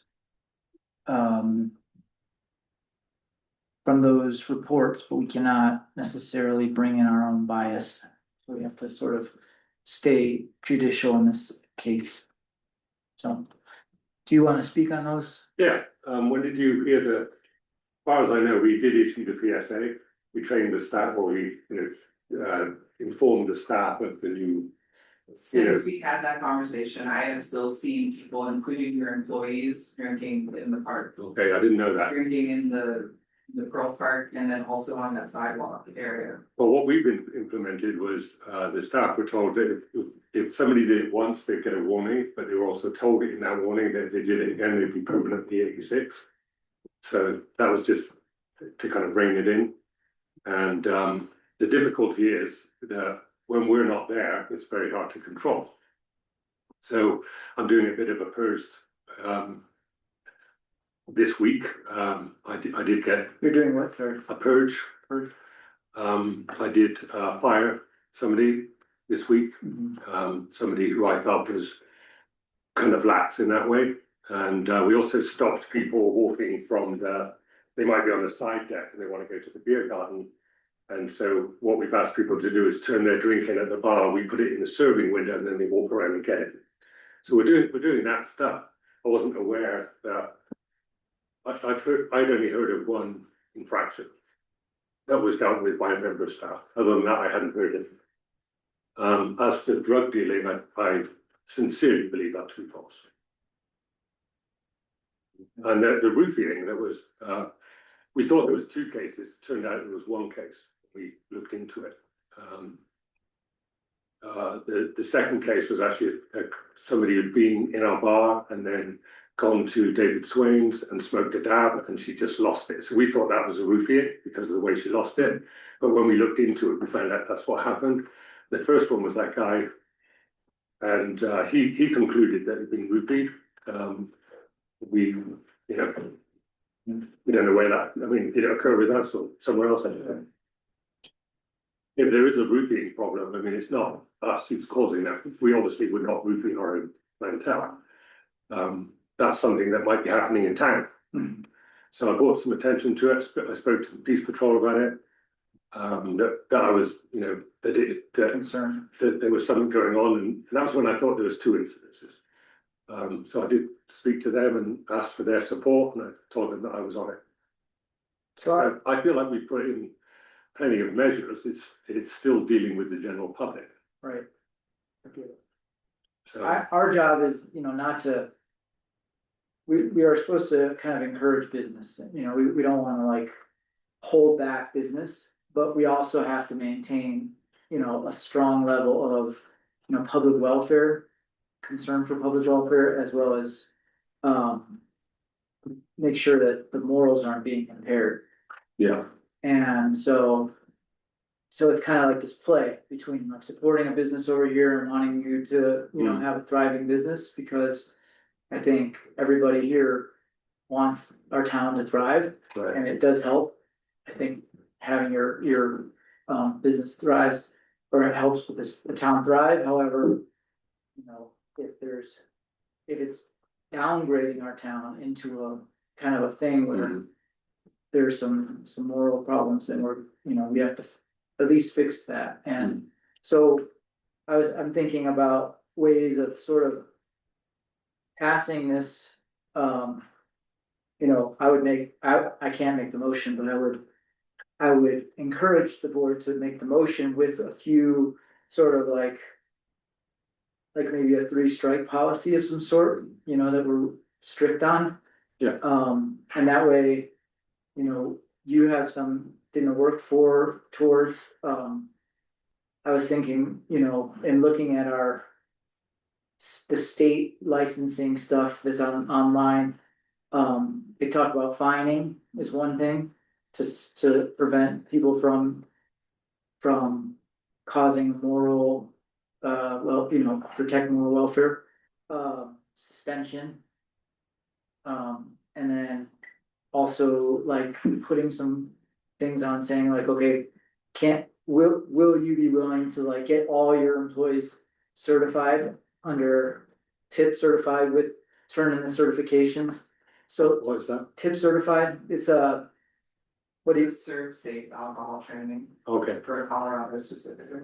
and then, you know, you have some employees that if they take that and they go for it, then they're gonna be like long-term employees because they're, you know. I could do that with my managers. Yeah, at least, yeah, and then somebody, you know, you'll have more of like a long-term sort of outlook towards having people, you know, being safe with alcohol, because, I thought we'd crack down. I didn't know I wasn't told that there was any more. I thought we had it nailed, honestly. I haven't seen anything besides, you know, early on. Can you tell me which members of staff are drinking? We do like that on public record. Yeah, I don't care. I definitely saw Nate, I saw Wyatt. I've seen honestly most of the staff, not your managing staff, but Okay. your actual staff. So I mean, if you have somebody that's tip certified, then they would have to be there, you know, like you just have somebody who's tip certified that is always present so that they're have control over the scene, because if you're not always there or you're gone, then you have somebody that you trust that can, Nothing into it. I mean, because obviously they're not gonna do it in front of you. I know, that's the problem. While we've been talking, I did think actually that a good thing I can do is put a camera on that corner of the building so I can see the park. Mhm. And then we can check the footage and go off that footage. Yeah, it's still, you know, it still kind of puts it in your court as opposed to sort of like if other people see it and are complaining about it. Well, it's just the way that I can see. Yeah, so that you can tell who it is if you do get. Well, if I see them, I'll 86 them Okay. or fire them. So, So I mean, those would be my suggestions, and that way, you know, it's not impairing his business and it's not, you know, disrupting his business, but it's also kind of creating a little more of a, you know, oversight from the board, and we have like a little more, like if you got a serious complaint, it would be a strike, and then, yeah, and so I don't know exactly how to do it, to set it up that way, so that it's on paper, it's on record, and we just follow along. yeah. And I do appreciate you paying like when you broke that line, underneath when you were putting in the fence and you accidentally broke one of our water lines and paying that was really, you know, kind of honorable, didn't make a fight out of it, so. Right. Appreciate that very much. But I think too, you know, having a certification for some of your employees and, you know, also if you need additional signage for, there's always the person who's gonna wander out, you know. Signs don't make any. There's always gonna be that person. But having things like that certification, also helps to protect your business if, Liability wise. yeah, if somebody does something stupid and it comes back and said, oh yeah, they were really loose about this, or, you know, they weren't enforcing it or whatever, you can always show, hey, I've got employees that are certified, I've got signage. We've taken all these steps, we've done everything we could, and you just can't fix stupid. But it's a protection for you as well. Yeah. Yeah. I mean, because, you know, I think in the tip certification, they have ways of recognizing, you know, if somebody's coming in drunk. Right. It's obviously something that you're watching for, because then they can say, well, we're not serving you, you're already drinking. Yeah. You know, and rather than thinking, oh, I want Scott to make money here. It's like, I want to protect Scott's business from having a real problem. Yeah. In a long-term way. when we had the 4th of July, with the little beer garden. Everybody who worked the alcohol there had their certification. And that was just another layer of protection that the town had. Just to make sure before we said, okay, that there was a due diligence. You know, before we approved such a thing, so that was our certification that they. Is that an online thing you do? You can do it online or you can do it Okay. in person training. I mean, it's almost pointless to put the staff through it, because we go through staff, but, Well, Um, having one tip certified person Yeah. at all times would be, Yeah. you know, yeah, I think I can achieve that. cause I I can noticed, do it, Aurora can do it. right. I noticed that like a lot of times, I think after the manager goes home, your employees are staying and partying. I have noticed that because I come back late some nights Yeah, and they're, you know, out. For a little while, there was this thing where like somebody would have a camper. oh, really? And I'd see them like going into the camper from like the bar, and, Oh, really? you know, things like that. Anytime you see that, please tell me. If you can. Yeah, I mean, it was probably 2 months ago, Hmm. so. Right. And, you know, I just keep my eyes out, I'm not like I'm literally in that mode, I'm not Oh, yeah. judgmental about it, I don't really care. Yeah, I'd like to know if you see Yeah. anything. So we were talking yesterday about putting chains on each gate, one to the beer garden, one to the ramp. And each chain would have a sign on it saying beer garden closed or deck closed. And the staff have been instructed to clear the whole premises, not just to leave some people hanging out, you know, after we lock up. Right. So, Yeah, and also like, you know, not leaving alcohol on tables overnight and stuff like right, that, because. clear the tables. Yeah, clearing everything, and just making sure there's no alcohol out, cause, you know, I think there are kids that go in there sometimes. Yeah, And if there's adult present, it's not that big of a deal, but if there's no adults and you're sitting yeah, there, yeah. then it's a problem. So what would the pleasure of the board be? I thought I was gonna have to complain to Scott for a while. Really? Because of noise? No, actually, I haven't noticed anything myself, but, it does seem like, REL would be good information on the tips thing. You're certified, right? So you could explain the difficulty levels of it. How difficult would it be? It's not hard to do, it's about like a 4-hour training, generally it's like $40 to $60 depending on what level of certification.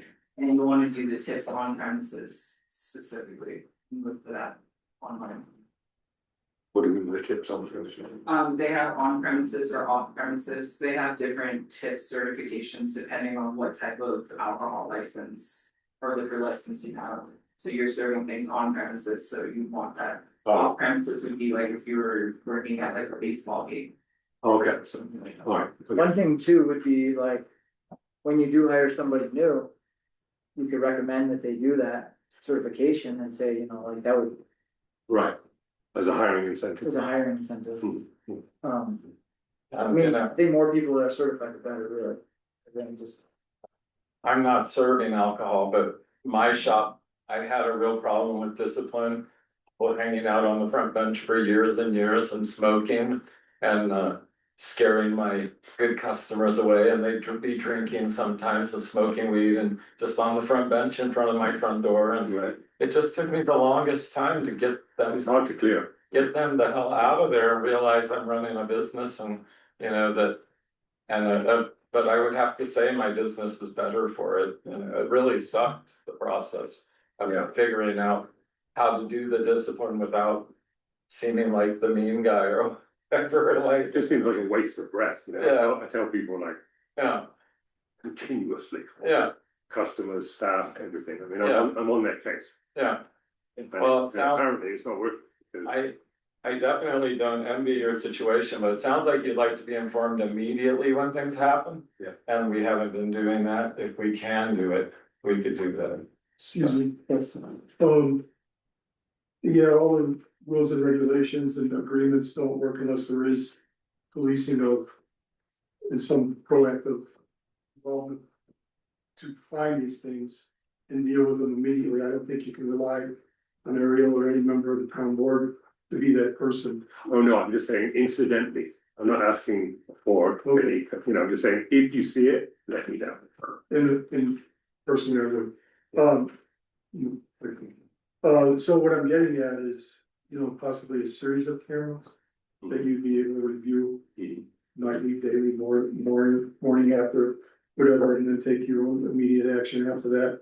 Oh, so I guess what I'm getting at is, if you tell me you can use best efforts to police your own property, I would have no problem making a motion to approve the permit application. And you can definitely aim those cameras so they're not on your customers. You could aim them at the sidewalk and at the Yeah, park, that's what we do. and that would be, I would like to implement like a 3-strike policy where we have, first strike is a warning, second strike is a fine, third strike is a suspension. I think it would be, a little more, Sure. I actually hate doing that, but someone. I makes hate a doing it too, but I think that, it might, all I'm trying to do is just increase the sort of, No, I think there has to be discipline, like the world has to have its discipline points. if Scott knows that and his employees know it, maybe they'll take it a little more seriously. Yeah. I really, Right? Of course, yeah. I I know. mean, to tell the truth, I'm this close to closing it down. But yeah, it's just so much. yeah. Well, you have a 3-strike policy on, Yeah, there you go. carry it over. Actually, when I came to the meeting, I was like, oh, maybe they'll just, you know, No, just wipe the, and I'll be like, I'm off the hook. we really want to encourage, we really do want to encourage. We actually also do wanna support your success, so like, I don't know, I definitely wanna support all of our success with, and like. Yeah. For the discipline would be a last resort, and it does sound like we have to, as being the town governmental body, we have no choice but to draw some kind of. Yeah. We just, call it what it is. Right now, we don't have any kind of proof of the violation. It's just We have, No, I have Witness. photos of people drinking in the park. people have said, I have photos of that. oh, okay, And then okay. since I got that report, we did post a PSA, we changed all the stuff. I'm really shocked that you've seen it since, especially my staff. I mean, that's just. Yeah, I mean, I Nice was stuff. told you that I felt like we had already had that conversation and they're just like, I don't know how else to drive home that. Yeah. Like, this is not just a problem for town, but like if the sheriff saw that, they're like the liquor enforcement, they could shut you down just right then. I mean, it's hard, we're not big enough business to have a manager there all the time. So, But unless I mean, basically we'd have to, because usually it's one up front, one at the back, and a dishing. So it's actually hard, we don't have the budget to have a manager there all the time, so it's kind of hard I understand. to get it through. One thing I did see, back in the day, I haven't seen it as much, is like your staff would go to the liquor store Right, and come back with a 24-pack of beer. really? So. And just- they haven't done it in a while, but No, they're drinking their own beers out, yeah, So just for moving the process Yes. along, right now, we're having a conversation with him as part of the application renewal. To letting him know of the reports of violations or the photographs that you have. And so our next step would be an actual official warning. So I would say an approval with some conditions, so you just figure out what conditions you wanna put so that, there's a little more, okay, so if we were looking at approval, so I don't know, we're not at the point of gathering public. When you're done gathering public input, then we go to the boards. So if you wanna close that Okay. part of the public hearing, then we'll. yeah, I mean, again, this is a modified public hearing. Is there any comments online or in the public about the business for or against? Online, we can't see online here. There's no, Dan Gray's gonna say. Not me. I'm good. Thank you. Thank you, Daniel. Anybody else?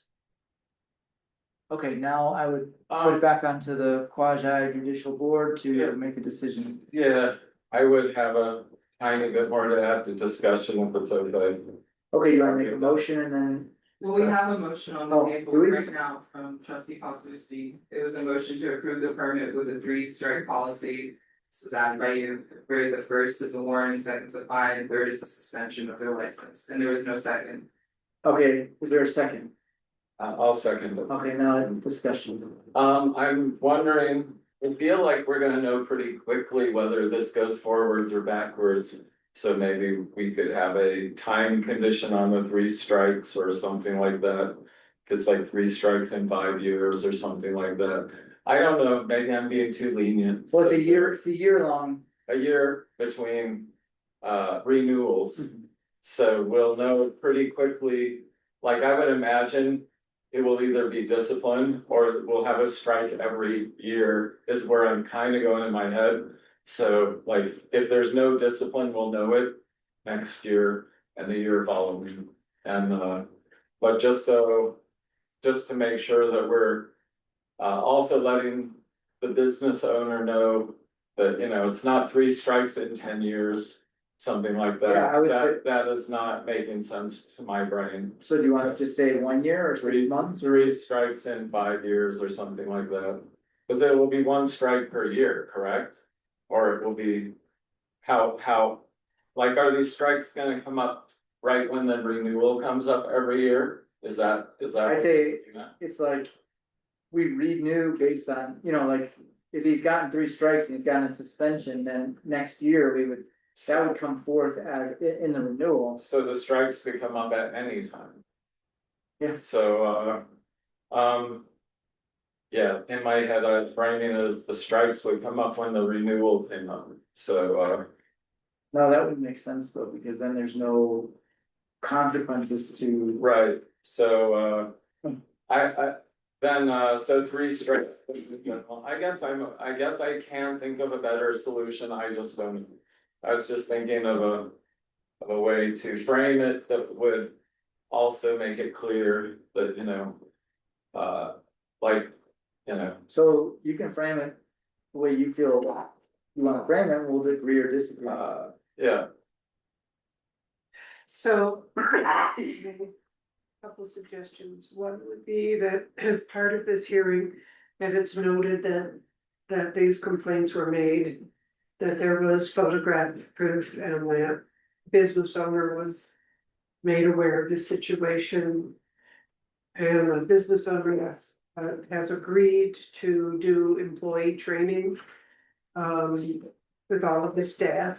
And anytime anybody new is hired, that they also get proper training as part of an agreement that we have.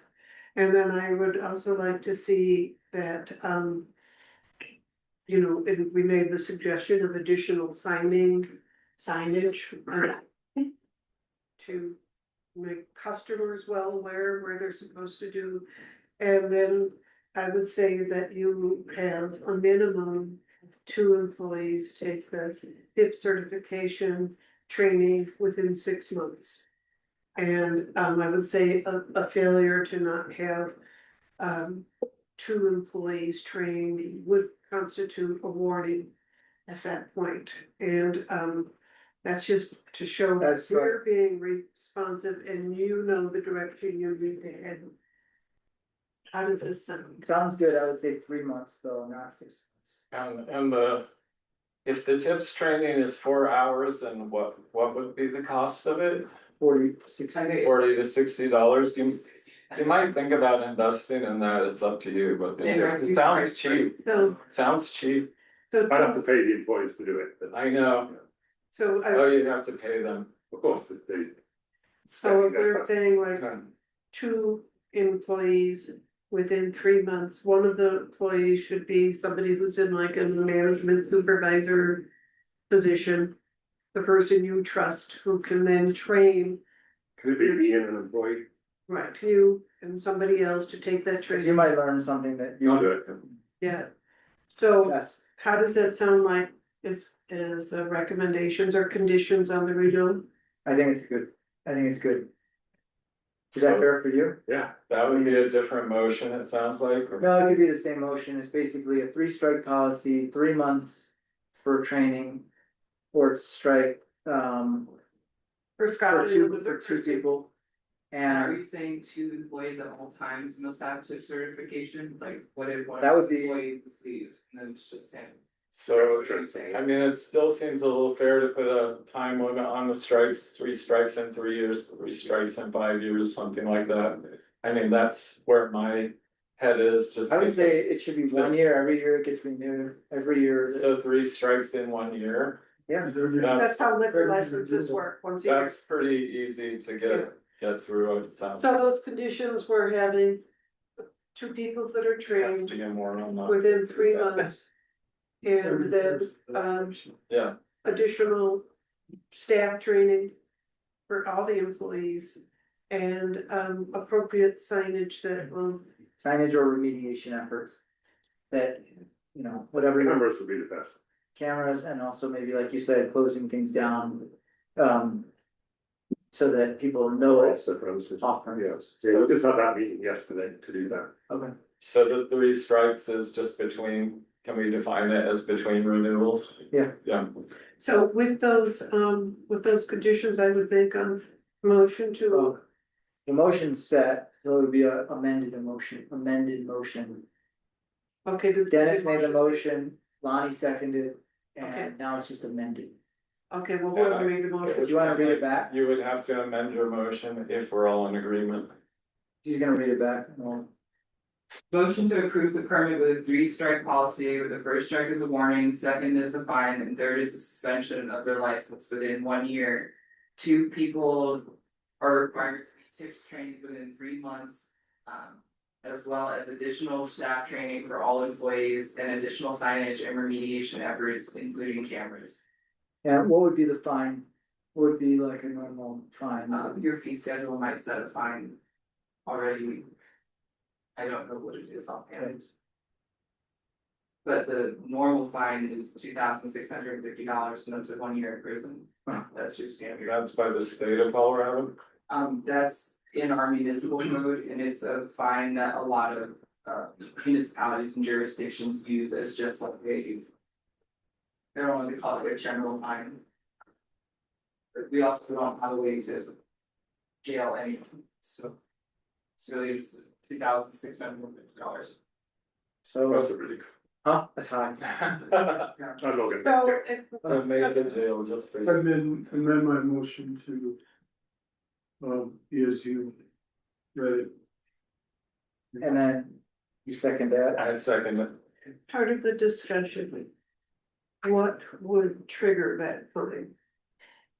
Well, a warning strike by the clerk, because the clerk is basically the liquor approved, she's in charge of, after we come out of quasi judicial, we're not really, Right, so it would be a warning that would trigger that fine, a warning and then the The second second strike. and then it would be at the second that would be a fine. Lonnie, do you have your municipal code there or Benji, because there might be a fine already. Set. Yeah, I saw the fee schedule briefly, but I didn't really, I don't even know where it is in the book. It's early on. So that fine isn't engaged with the warning, it would be with an actual violation. Okay, so that makes sense. I was just concerned that that would come along with a warning. Would it be possible to get an email and. Stuff, Sure. with an outline of Yeah, I'm not seeing my fee schedule. It's before all the code. Now there's, You can get it, you can get it.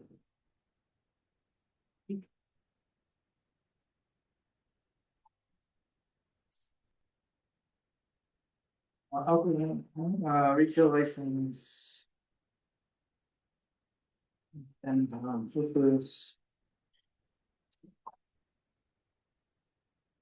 It says here like suspension or revocation of fine whenever a decision of the board of trustees acting as a local licensing authority suspending a retail license for 14 days or less becomes final, whether by failure of a retail license to appeal the decision or by exhaustion of all appeals and judicial review. The retail licensee may, before the operative date of the suspension, petition the authority for permission to pay a fine in lieu of having his retail license suspended for all or part of the suspension period upon, this is kind of at the third, the fine shall be equivalent to 20% of the retail licensee's estimated gross revenues from sales of alcoholic beverages during period of a proposed suspension. I think that's if it's suspension, but it does say that the public welfare and morals, so upon the receipt of the petition, the authority may, in its sole discretion, stay this proposed suspension and cause any investigation to be made which it deems desirable, and may, in its sole discretion, grant the petition if it is satisfied that the public welfare and morals would not be impaired by permitting the retail licensee to operate during the period set for suspension, and that the payments of the fine will achieve the desired disciplinary purposes. This is kind of if it gets to the suspension part. Hopefully we will. Yeah, Okay, you wanna? I just, okay, so, I mean, we could make up. You know, if it's in the 2,650 range, you can kind of like, we could say right now, it's $500 or. Do you wanna set it right now? I would think that's, just to be clear. But So what do you guys, what is the pleasure of the board as far as, Fee schedule? fine? I mean, I probably. I mean, it's gotta be consequential, it's like, this is for everybody, so it's got. I would just put it, I would probably, because we're a small town, put it at half the 2,600. 13. Dennis? I go along with that, and I also maybe take it a step further and say.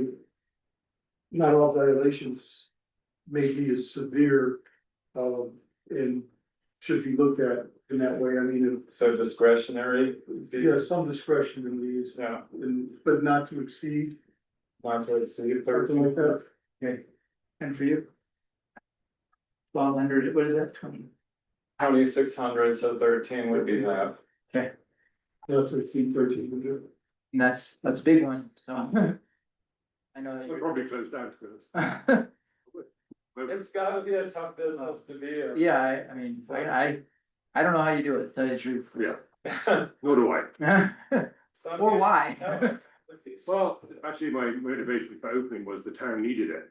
I had my Well, hotel And it guests, still needs it. We kind of agree with that. and I had my hotel guests texting me and saying, we didn't come on holiday to sit, in our hotel room eating microwave food. Right. Because then 4 days a week, there was nowhere to eat. Right, So that was my motivation for doing it. well, what if you, I mean, well, I mean, honestly, if another restaurant opened and the mores took off, that would be a big incentive for me just to lay it down. okay. Well, I would say in general, you know, if the moral standards are kept, it does help the community, I know, so. it's just, Yeah, it's a pain. yeah, I mean, it's. We've really dealt with this problem, so I'm really surprised that I'm getting reports that since we dealt with it, the way we dealt with it, we educated staff. Told us that customers was good and don't fear. Yeah, well, I think it has to do with the oversight and, you know, you Yeah. can't be there 24/7, you can't be there watching, babysitting all the time, so.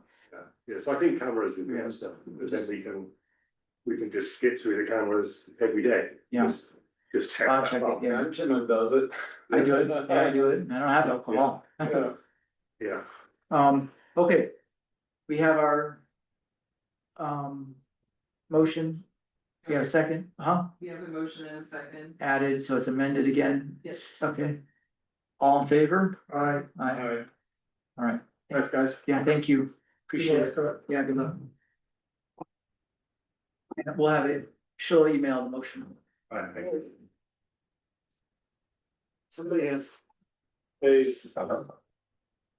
What is it, Mr. Roper? Yeah.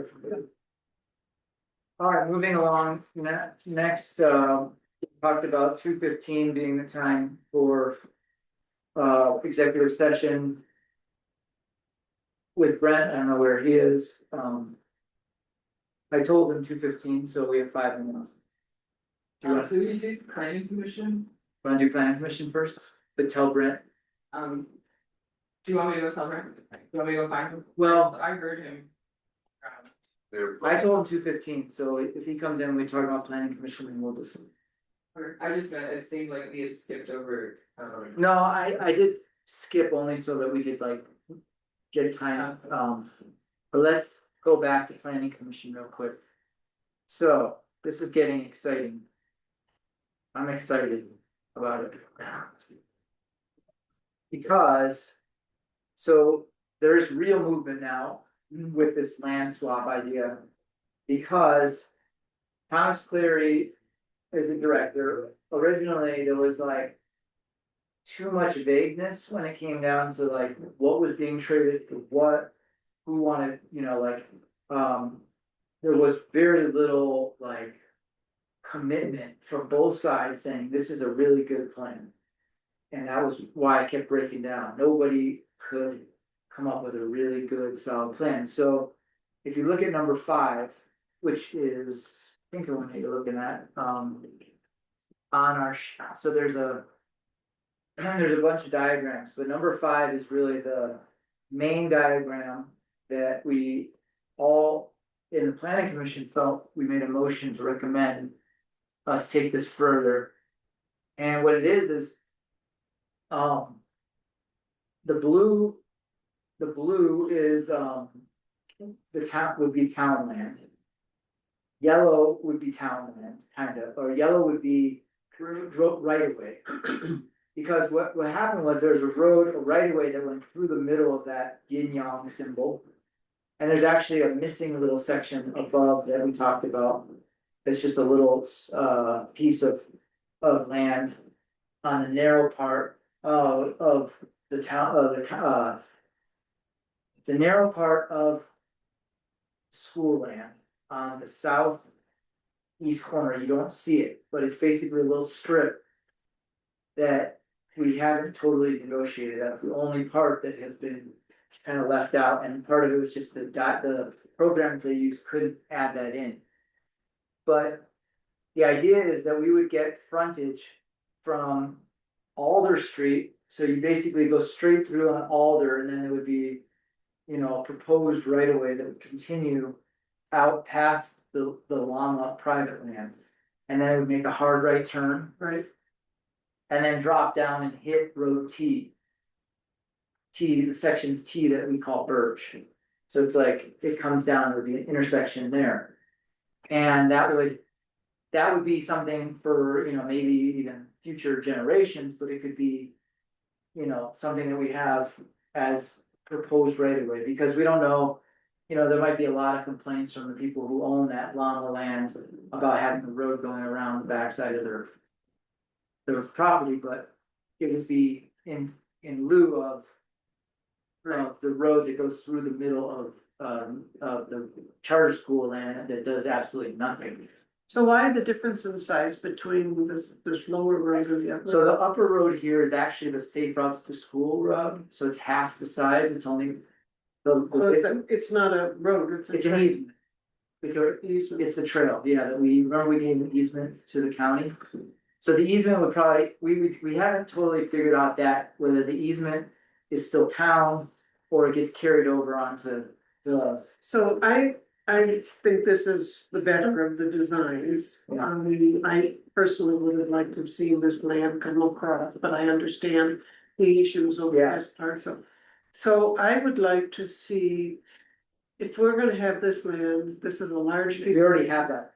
Okay, we have this land, if we're gonna develop anything on this land, there needs to be a substantial road that goes across. We need to be able to access that with a decent road grade, a normal size road. Just go right on So that needs to be a normal size road going across. Or maybe, I kind of agree, except that we don't know how this could be developed. This is where the old. That dump site is. Yeah, but I think planning for the future. If we're going to have access to that property, we need to be able to have road access. What about something that goes across like that? However we can have. Is this is this Alder Street? Yeah, Okay, so that's Alder Street. it's not all yet, it. Right, Yeah, that's extension of Yeah. Alder. So I feel like there needs to be an actual, real road access to this property. Because if there's something that's substantial that's building there, we need to be able to have 2-lane access. We need to be able to have fire access. We need to have 2-lane traffic. Otherwise, it's just, you know, a park you can access by bicycle. Is it a roadway you're looking for or a driveway type access? I think we actually need to have it for the future and actually be the width of the roadway. Cause in our municipal code, there's specific dimensions that classify a road as. And 60 feet. if we should build anything there, community center, anything, recreational facility, anything we're gonna be putting the public on there, we need to have. So that doesn't mean that we're ever gonna build it, it's just, we have a right of way that could be there if we decide to work on it down the road. I mean, I would say if we're gonna do anything, you know, this is a lot of land right here, even though it doesn't seem Right. like it is still quite a bit. And then we have the land across the street as well. Correct, but if Yeah, for that, this land swap to have any actual equitable value, Mhm. we have to be able to use the land for all purposes that the town would wanna use it for. I see. Or possibilities, yeah. And so which means we have to be able to access the land. Otherwise, it's a bike path to get to it. So if we're The gonna, only thing I was thinking that would go really well back there, even though, but again, this is a personal dream that I don't necessarily know how we get, but. You know, where I grew up, there was a mountain called Mount Trashmore. And it actually was like a sled hill, training hill, people would run it. And, yeah, I mean, still need access, but yeah. this is a future investment. Yeah. And so we don't want people 20 years from now saying, what the hell, they didn't even allow us to be able to put a road into this property. And so for it to be equitable, we have to freely be able to access that vehicle, whether or not we put in a full road is one thing, we might just have a bike path. But we should have the option to be able to have a full road go in there. So there's a section up here that wasn't put in, we could actually say that we wanna move that section down here. I know it sounds kind of weird, it splits their land, but. I'm still having trouble discerning which land you're is. Blue is ours. Blue is ours, I mean, I get what's currently ours. Right what's now- Current, I don't get what the swap. So the swap is basically, I'll show you, yeah, I'm come over here. So this is town land right here, Yeah, but then there's a road right above it. yeah, Going like this way, up, over, and then actually there's a road that goes down this way, those are just right of way, you know, there's Proposed. town right of ways. town right of ways, and then it runs along this edge here. And then this is the safe routes to school, which is already in, this Okay, is not, it's supposed to be kind of curvy, but it's straight. right, And then this is all right here, including this yellow, this is all charter school land. right. So, and then do charter school understand lands all of that. above that road. So the trade, the swap, is basically they would take this, leave this, because this is, they don't want this. And then we would get this and that. So to me, Just I add the feel, land to the west, No, all this road access is 60 feet by just the road access and the blue. the blue.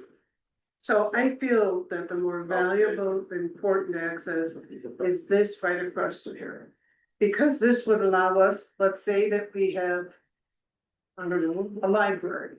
Or we have skateboard park, whatever, this needs to be a main access road to connect the 2 town parcels. Okay. And that needs to be an actual. Well- grade. However, you wanna. Except that It's if you have like another turn, so with Alder, we have a straight across, you know. Road that goes across the street and it just continues, it was, I would like to see this road actually continue. well, you can't because the POA will not let us. You know, you involve a whole nother entity, which has a green belt running through here, Right, so. Ages ago, yeah, when we were working with the filials to take 5 acres of Yeah. this property right here. To be able to have the community center. The vote went to the Property Owners Association and the membership. Voted to approve that access road across the greenbelt. so that this was always owned by Gayatri. Okay, that was, then it was, excuse me, then it was here, this piece over here, that was 5 acres. And the POA went to the vote of the membership, the membership approved it, you have access come across. In and out through the, across the green belt. Right, well, they obviously did for the one thing, the safe routes to school. Now I've talked to. No, this was No, the. but they did get approval going over here and then all that approval. However, when you get down below that parking lot, it gets really steep.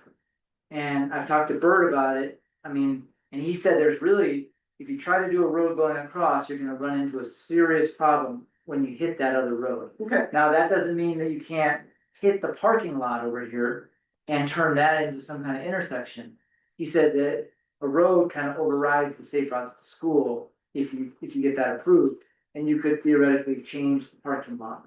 okay, So, so this is Alder Street through here.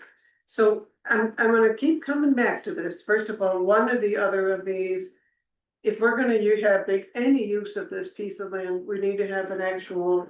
So piece of my thought would intersection. be, we could have another intersection here that turns in along this edge. And then crosses over and then have an access into that. But I would be in favor of that. The reason why I keep talking about this going all the way across and coming across into the Baca, however it is part of that long-term goal of development. That if you coming out of the Baca, like where that parking lot is, to be able to come across. Access community center thing, access the library, come out on Alder Street, go up to the charter school, go to the post office. And not have everybody go all the way down the hill and then all the way up. It allows for a motion to go in and out of from the Baca into Crestone without coming all the way down the hill and all the way back up. To me, if we didn't have political entities to deal with, that would be the ideal way to be able to bring the road all the way Or across. you need a series, also there's that, the bridge, I mean, there's There's a huge wash that's a it. huge wash. Right, so, okay, if not than that, I don't actually see much of any benefit of this road going across and down. I see here, going to this property as being benefit, but I don't. I mean, if the charter school wanted to develop that road, I don't feel like it's just one more road to maintain that comes up above. I don't see what any real benefit would be of that particular road. However. So whatever happens on that, I'm not really all that attached. I just feel like we have to have Access to 2-lane that. access to that property.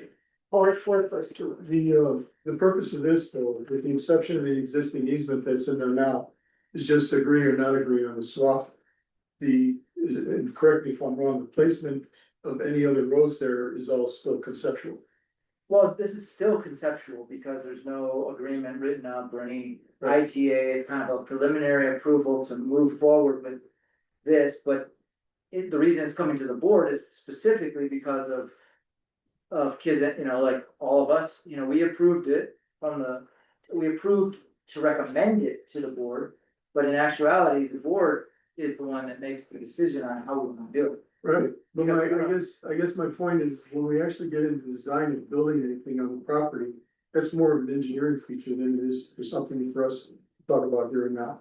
Because we can throw that thing around many different ways and probably come up with half a dozen more configurations. Well, you could, And I'm not disagreeing with what you're saying, because I'm just saying, I so. don't know if that's the point But now. if we come back to the actual facts. Yeah. The actual facts are, there is a easement going across that's paved Right, already. Now, whether anybody wants to admit it or not, I think it's a 1-lane if we had to escape a secondary way out. It's there, and you could do it if you had to, use it as a 1-lane out, but that's just emergency. But it's there. Second thing is that charter school does not want to go through the process of a phase 1, phase 2 environmental assessment before swapping. Cause we were talking about swapping a whole section of, a bigger section of the green with this, dump site. And then they felt like the only way they were gonna do that was with a phase 1 and phase 2, it was gonna cost the town money because it's our land before they actually traded. So what we decided was, okay, let's look at eliminating that, still get all the frontage that we want, we're gonna get way more frontage, well.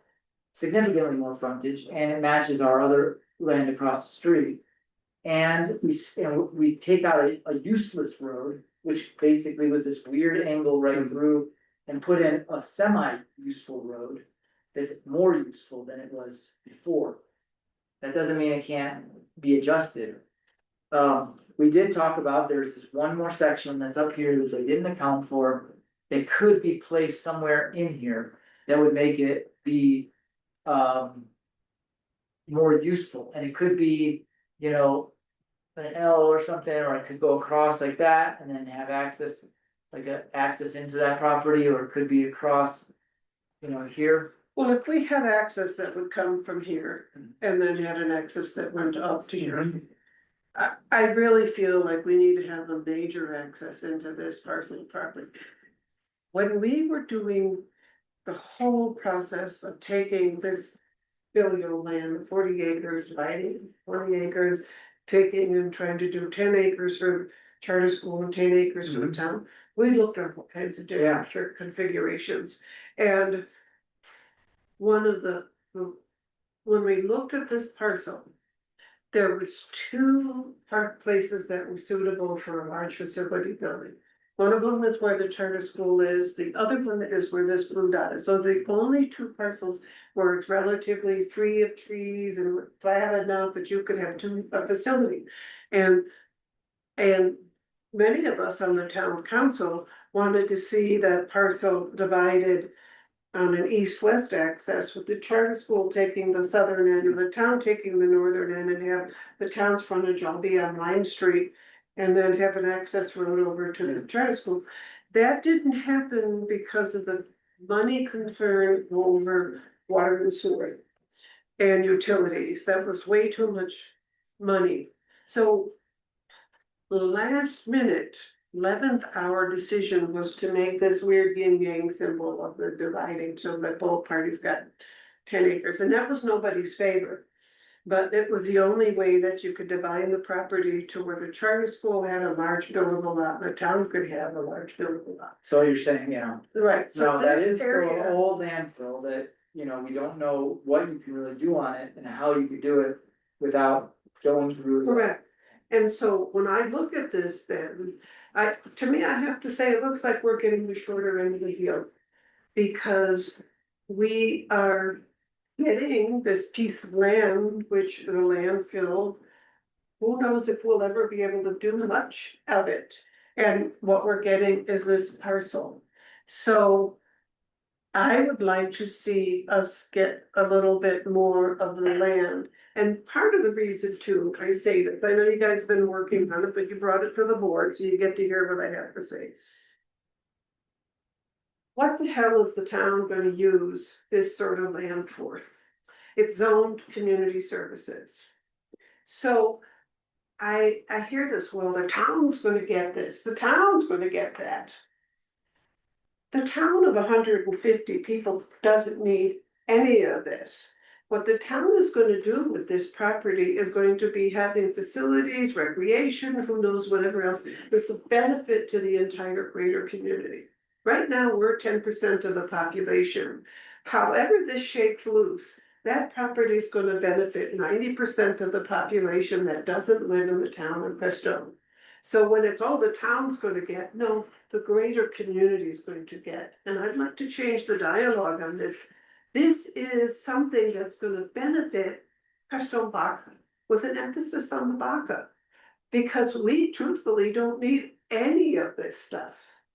And we're gonna put in a lot of money towards this stuff. And so if there's gonna be a trade, there has to be a certain altruism on the charter schools mind that recognizes that it's not going to the town of Crestone, it's going to the broader community. And I would like to see us negotiate a position. I think they see it that way too, though. I don't think Okay, I'm glad to hear it. Then we need to get more than a piece of property No, that but I'm doesn't saying have access and doesn't have any possible. I'm saying that I think that they see their position as, you know, that having their land, I mean. They're basically, if you look at this, it's actually pretty equal as far as Usability, usability. I mean, they're gonna have to, if they wanna use this, they're gonna have to figure out how to get a road over there. mhm, And, you know, they're talking about ball fields. All I'm saying is that they're also thinking in terms of the greater community too. They're not necessarily thinking charter schools is gonna have like closed off private facilities. It can't be. It's a public entity as well. So, I mean, if we're gonna develop a piece of land, my opinion is we're probably gonna start with the one across the street first. This could actually, we could dedicate that as a park for 40 years or 20 years or whatever and make it a forest park. you know, And- the library has been on I a know. waiting list for a long time. We came real close to having an agreement with the library where we were going to either give them or do like 100-year lease on the parcel of land. And we were like so close to pulling the trigger on that, when the charter school stepped up and said, well, wait a minute. We wanna look at reconfiguring this land, we're like, okay, cool. But we've got like a long commitment to the library to bring the library into the town of Crestone in this. What I heard from the library is they don't need any assistance from anybody. They're in a position, a financial position to do whatever Right, they and want. whether- Right, and they might be willing to be able to purchase a piece of property. I'm just saying for our own town, long-term planning. If we look at bringing a library in here, which is adjacent to the charter school, near Living Wisdom, close to the whole downtown, would be a win-win-win for the town of Crestone to have the library in here.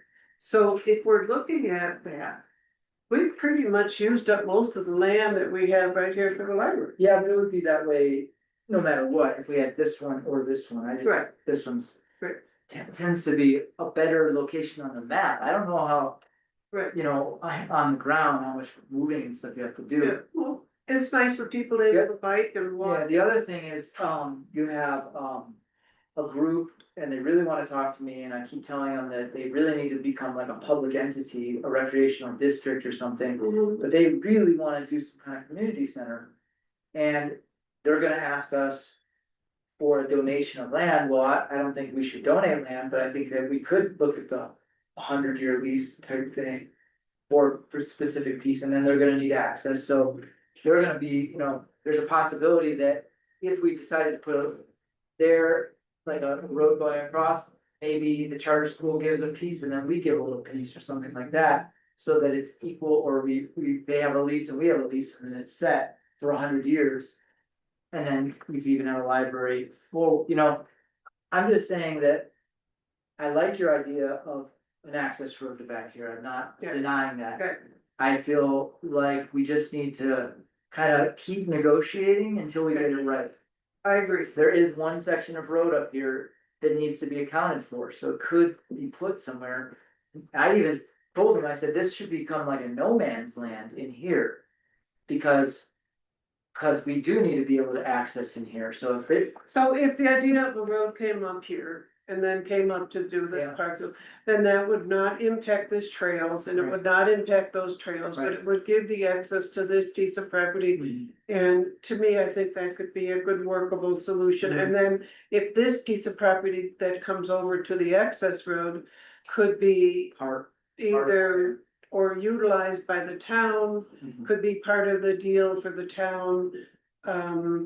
To be able to have access for whatever facilities might be in here. So if there could be a road, if this here could become part of the town exchange. Then with this road, then there's access to have whatever facilities the town might decide it's going to need, and it would have a nice access, be able to come in and out. And, Yeah. and I don't see much of any benefit at all to this road. Well, the other thing is, you know, the high section here is where you would wanna come across because of that big steep hill.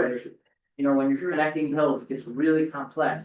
So if we did have it, then there's an option to come across if, you know, if we wanted to, it would kind of match this guy, but it would be here, something like Right. that. But at least we'd have access, cause we could always add a road Right. in there. Good, and the idea of this road here, to me, that's something that would benefit the charter school to access their own property. Doesn't benefit the town, really. And maybe So, we just So if we took that out of the equation and said, okay, whatever, how many 100 square feet that is, let's look at this. Okay. Bringing that up and turn this green into blue. Are you taking notes? And turn that green into blue, and that way then the town has a full stretch of property right here. And could from this road right away, and this road right away, this one. Be able to have access to whatever facilities are being built there. So that's my thoughts. I just don't know why you're so excited about this land swap at all. I have no idea. I'll tell you what why. the appeal is. Because right now we have a piece of land that's basically sandwiched between two charter school pieces.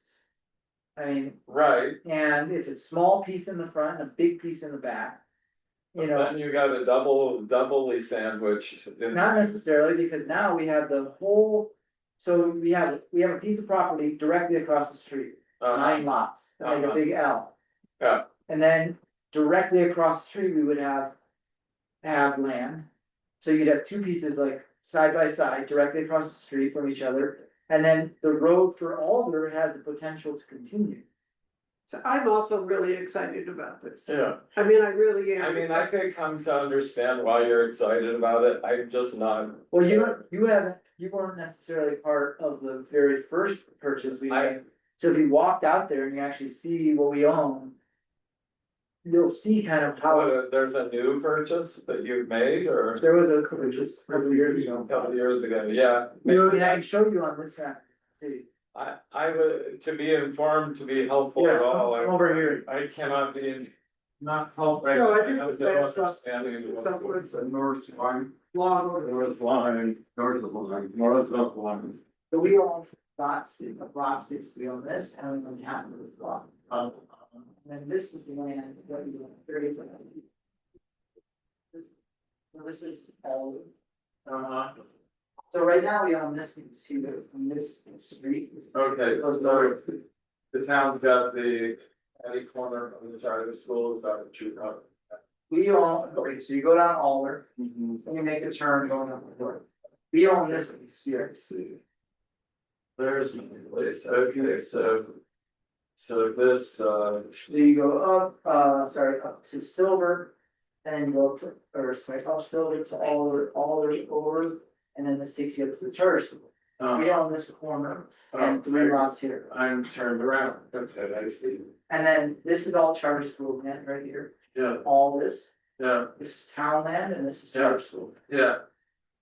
So This road is in, you're trying to swap this piece out? this piece from right here, is mine, with this piece here, so that you have continuation if you go this way.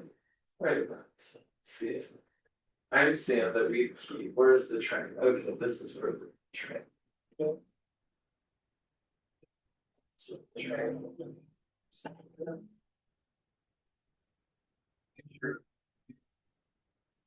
Did it come from here? Right here, did you see anything in that document? About below them? Yeah, No, I didn't. curves there, yeah. So it is train. Yeah. The one that they told us that we had to open, No, and I'm not, I'm the one gonna that take a was look at that. in the agenda, there was a separate document. That had a report, And it's this whole did block. you see that? Yeah, I was looking at the part that said that bridge over. I'm getting on speed, I don't think everybody's. Is the portable to. Take me a minute. Yeah, I mean, it's owned by the town, we go up there and walk it. Okay. Alright, let's come back to this, I didn't I know. like your ideas. I like the idea, you can, move that price of parcel over. Just a question I have on it. Okay, so we're going to be getting the old landfill. Now, No, we have it already, oh, all right, so. it's already owned by us, they just eliminated it out of the trade. Yeah, Gotcha. Gotcha. now there could be a section below that's still landfill that's theirs, but Mhm. it's the stuff above the easement. Okay, fine. So, Andrew. Okay, I've lived here 42 years. And that landfill was never used the whole time I lived here. When was that landfill discontinued, you know? That had been in the late seventies, early eighties. That's what I'm trying to, Okay, cause yeah, I moved here in 83 and it wasn't being used then, but yeah, cause there's, it moved from here down to there, the Baca. And then it moved out to where the current line yeah, goes. cause when I moved here, the Baca development had opened that manifold down by the POA. Yeah, my pit, the mid pit, Yeah, where the burn pit is now. So it's been 40 years. Since it's At been least.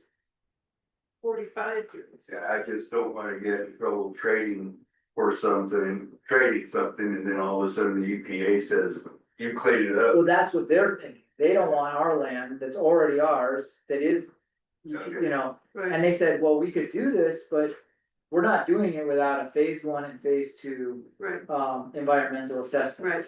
right, right. And I got you. it could go even further if there was a mediation that has to happen, so. So that's what I'm saying, you know, for us, realistically, if it turns out we can't use it, we've come away with a little parcel of land, and that's why I wanna see that additional section come over to align with that road So access. I'll be meeting with Yeah, with them about that. Yeah. Figure it out, but I think you're right. We should have access back there no matter what. Because. yeah, I would agree. and So what do you need from us now? I don't need anything, just directions and talk to Thomas about that, if you guys agree. Yeah, and I feel like the road right away, Negotiate. the east-west road right away that borders their property. I don't feel like that's of any benefit to the town. I feel like that's an access to their property.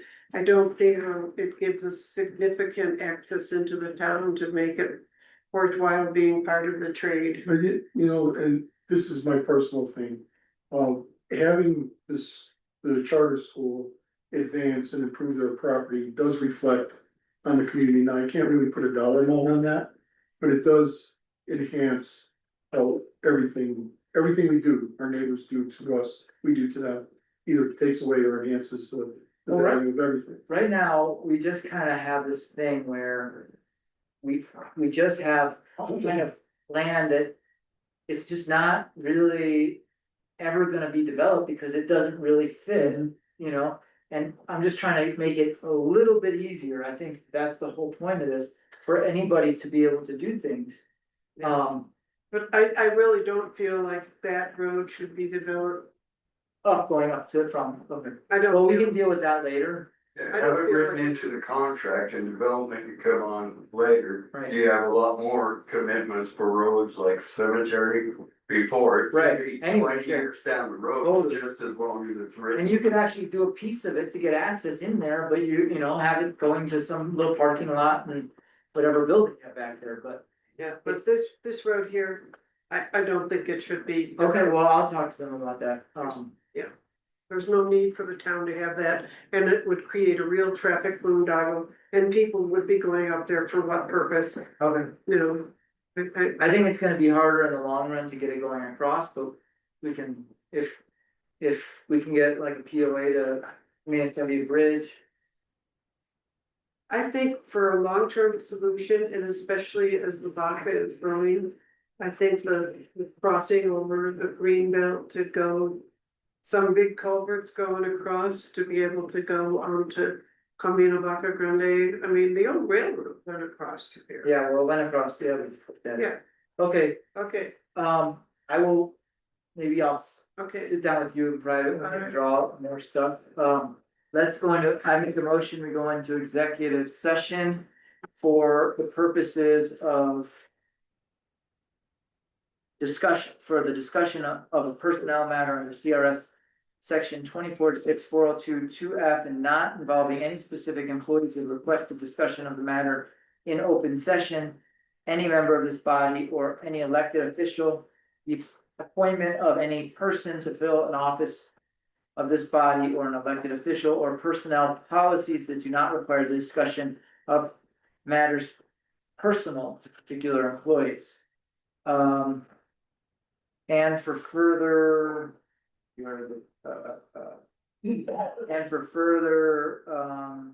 discussion to discuss personnel matters regarding Brent Vanderveer, including an annual performance evaluation, a review of the 30-day performance improvement plan, and consideration of future staffing decisions for the Public Works Department. Can I have a second? I'll second it. Okay, all in favor? Aye. So now we go into executive session.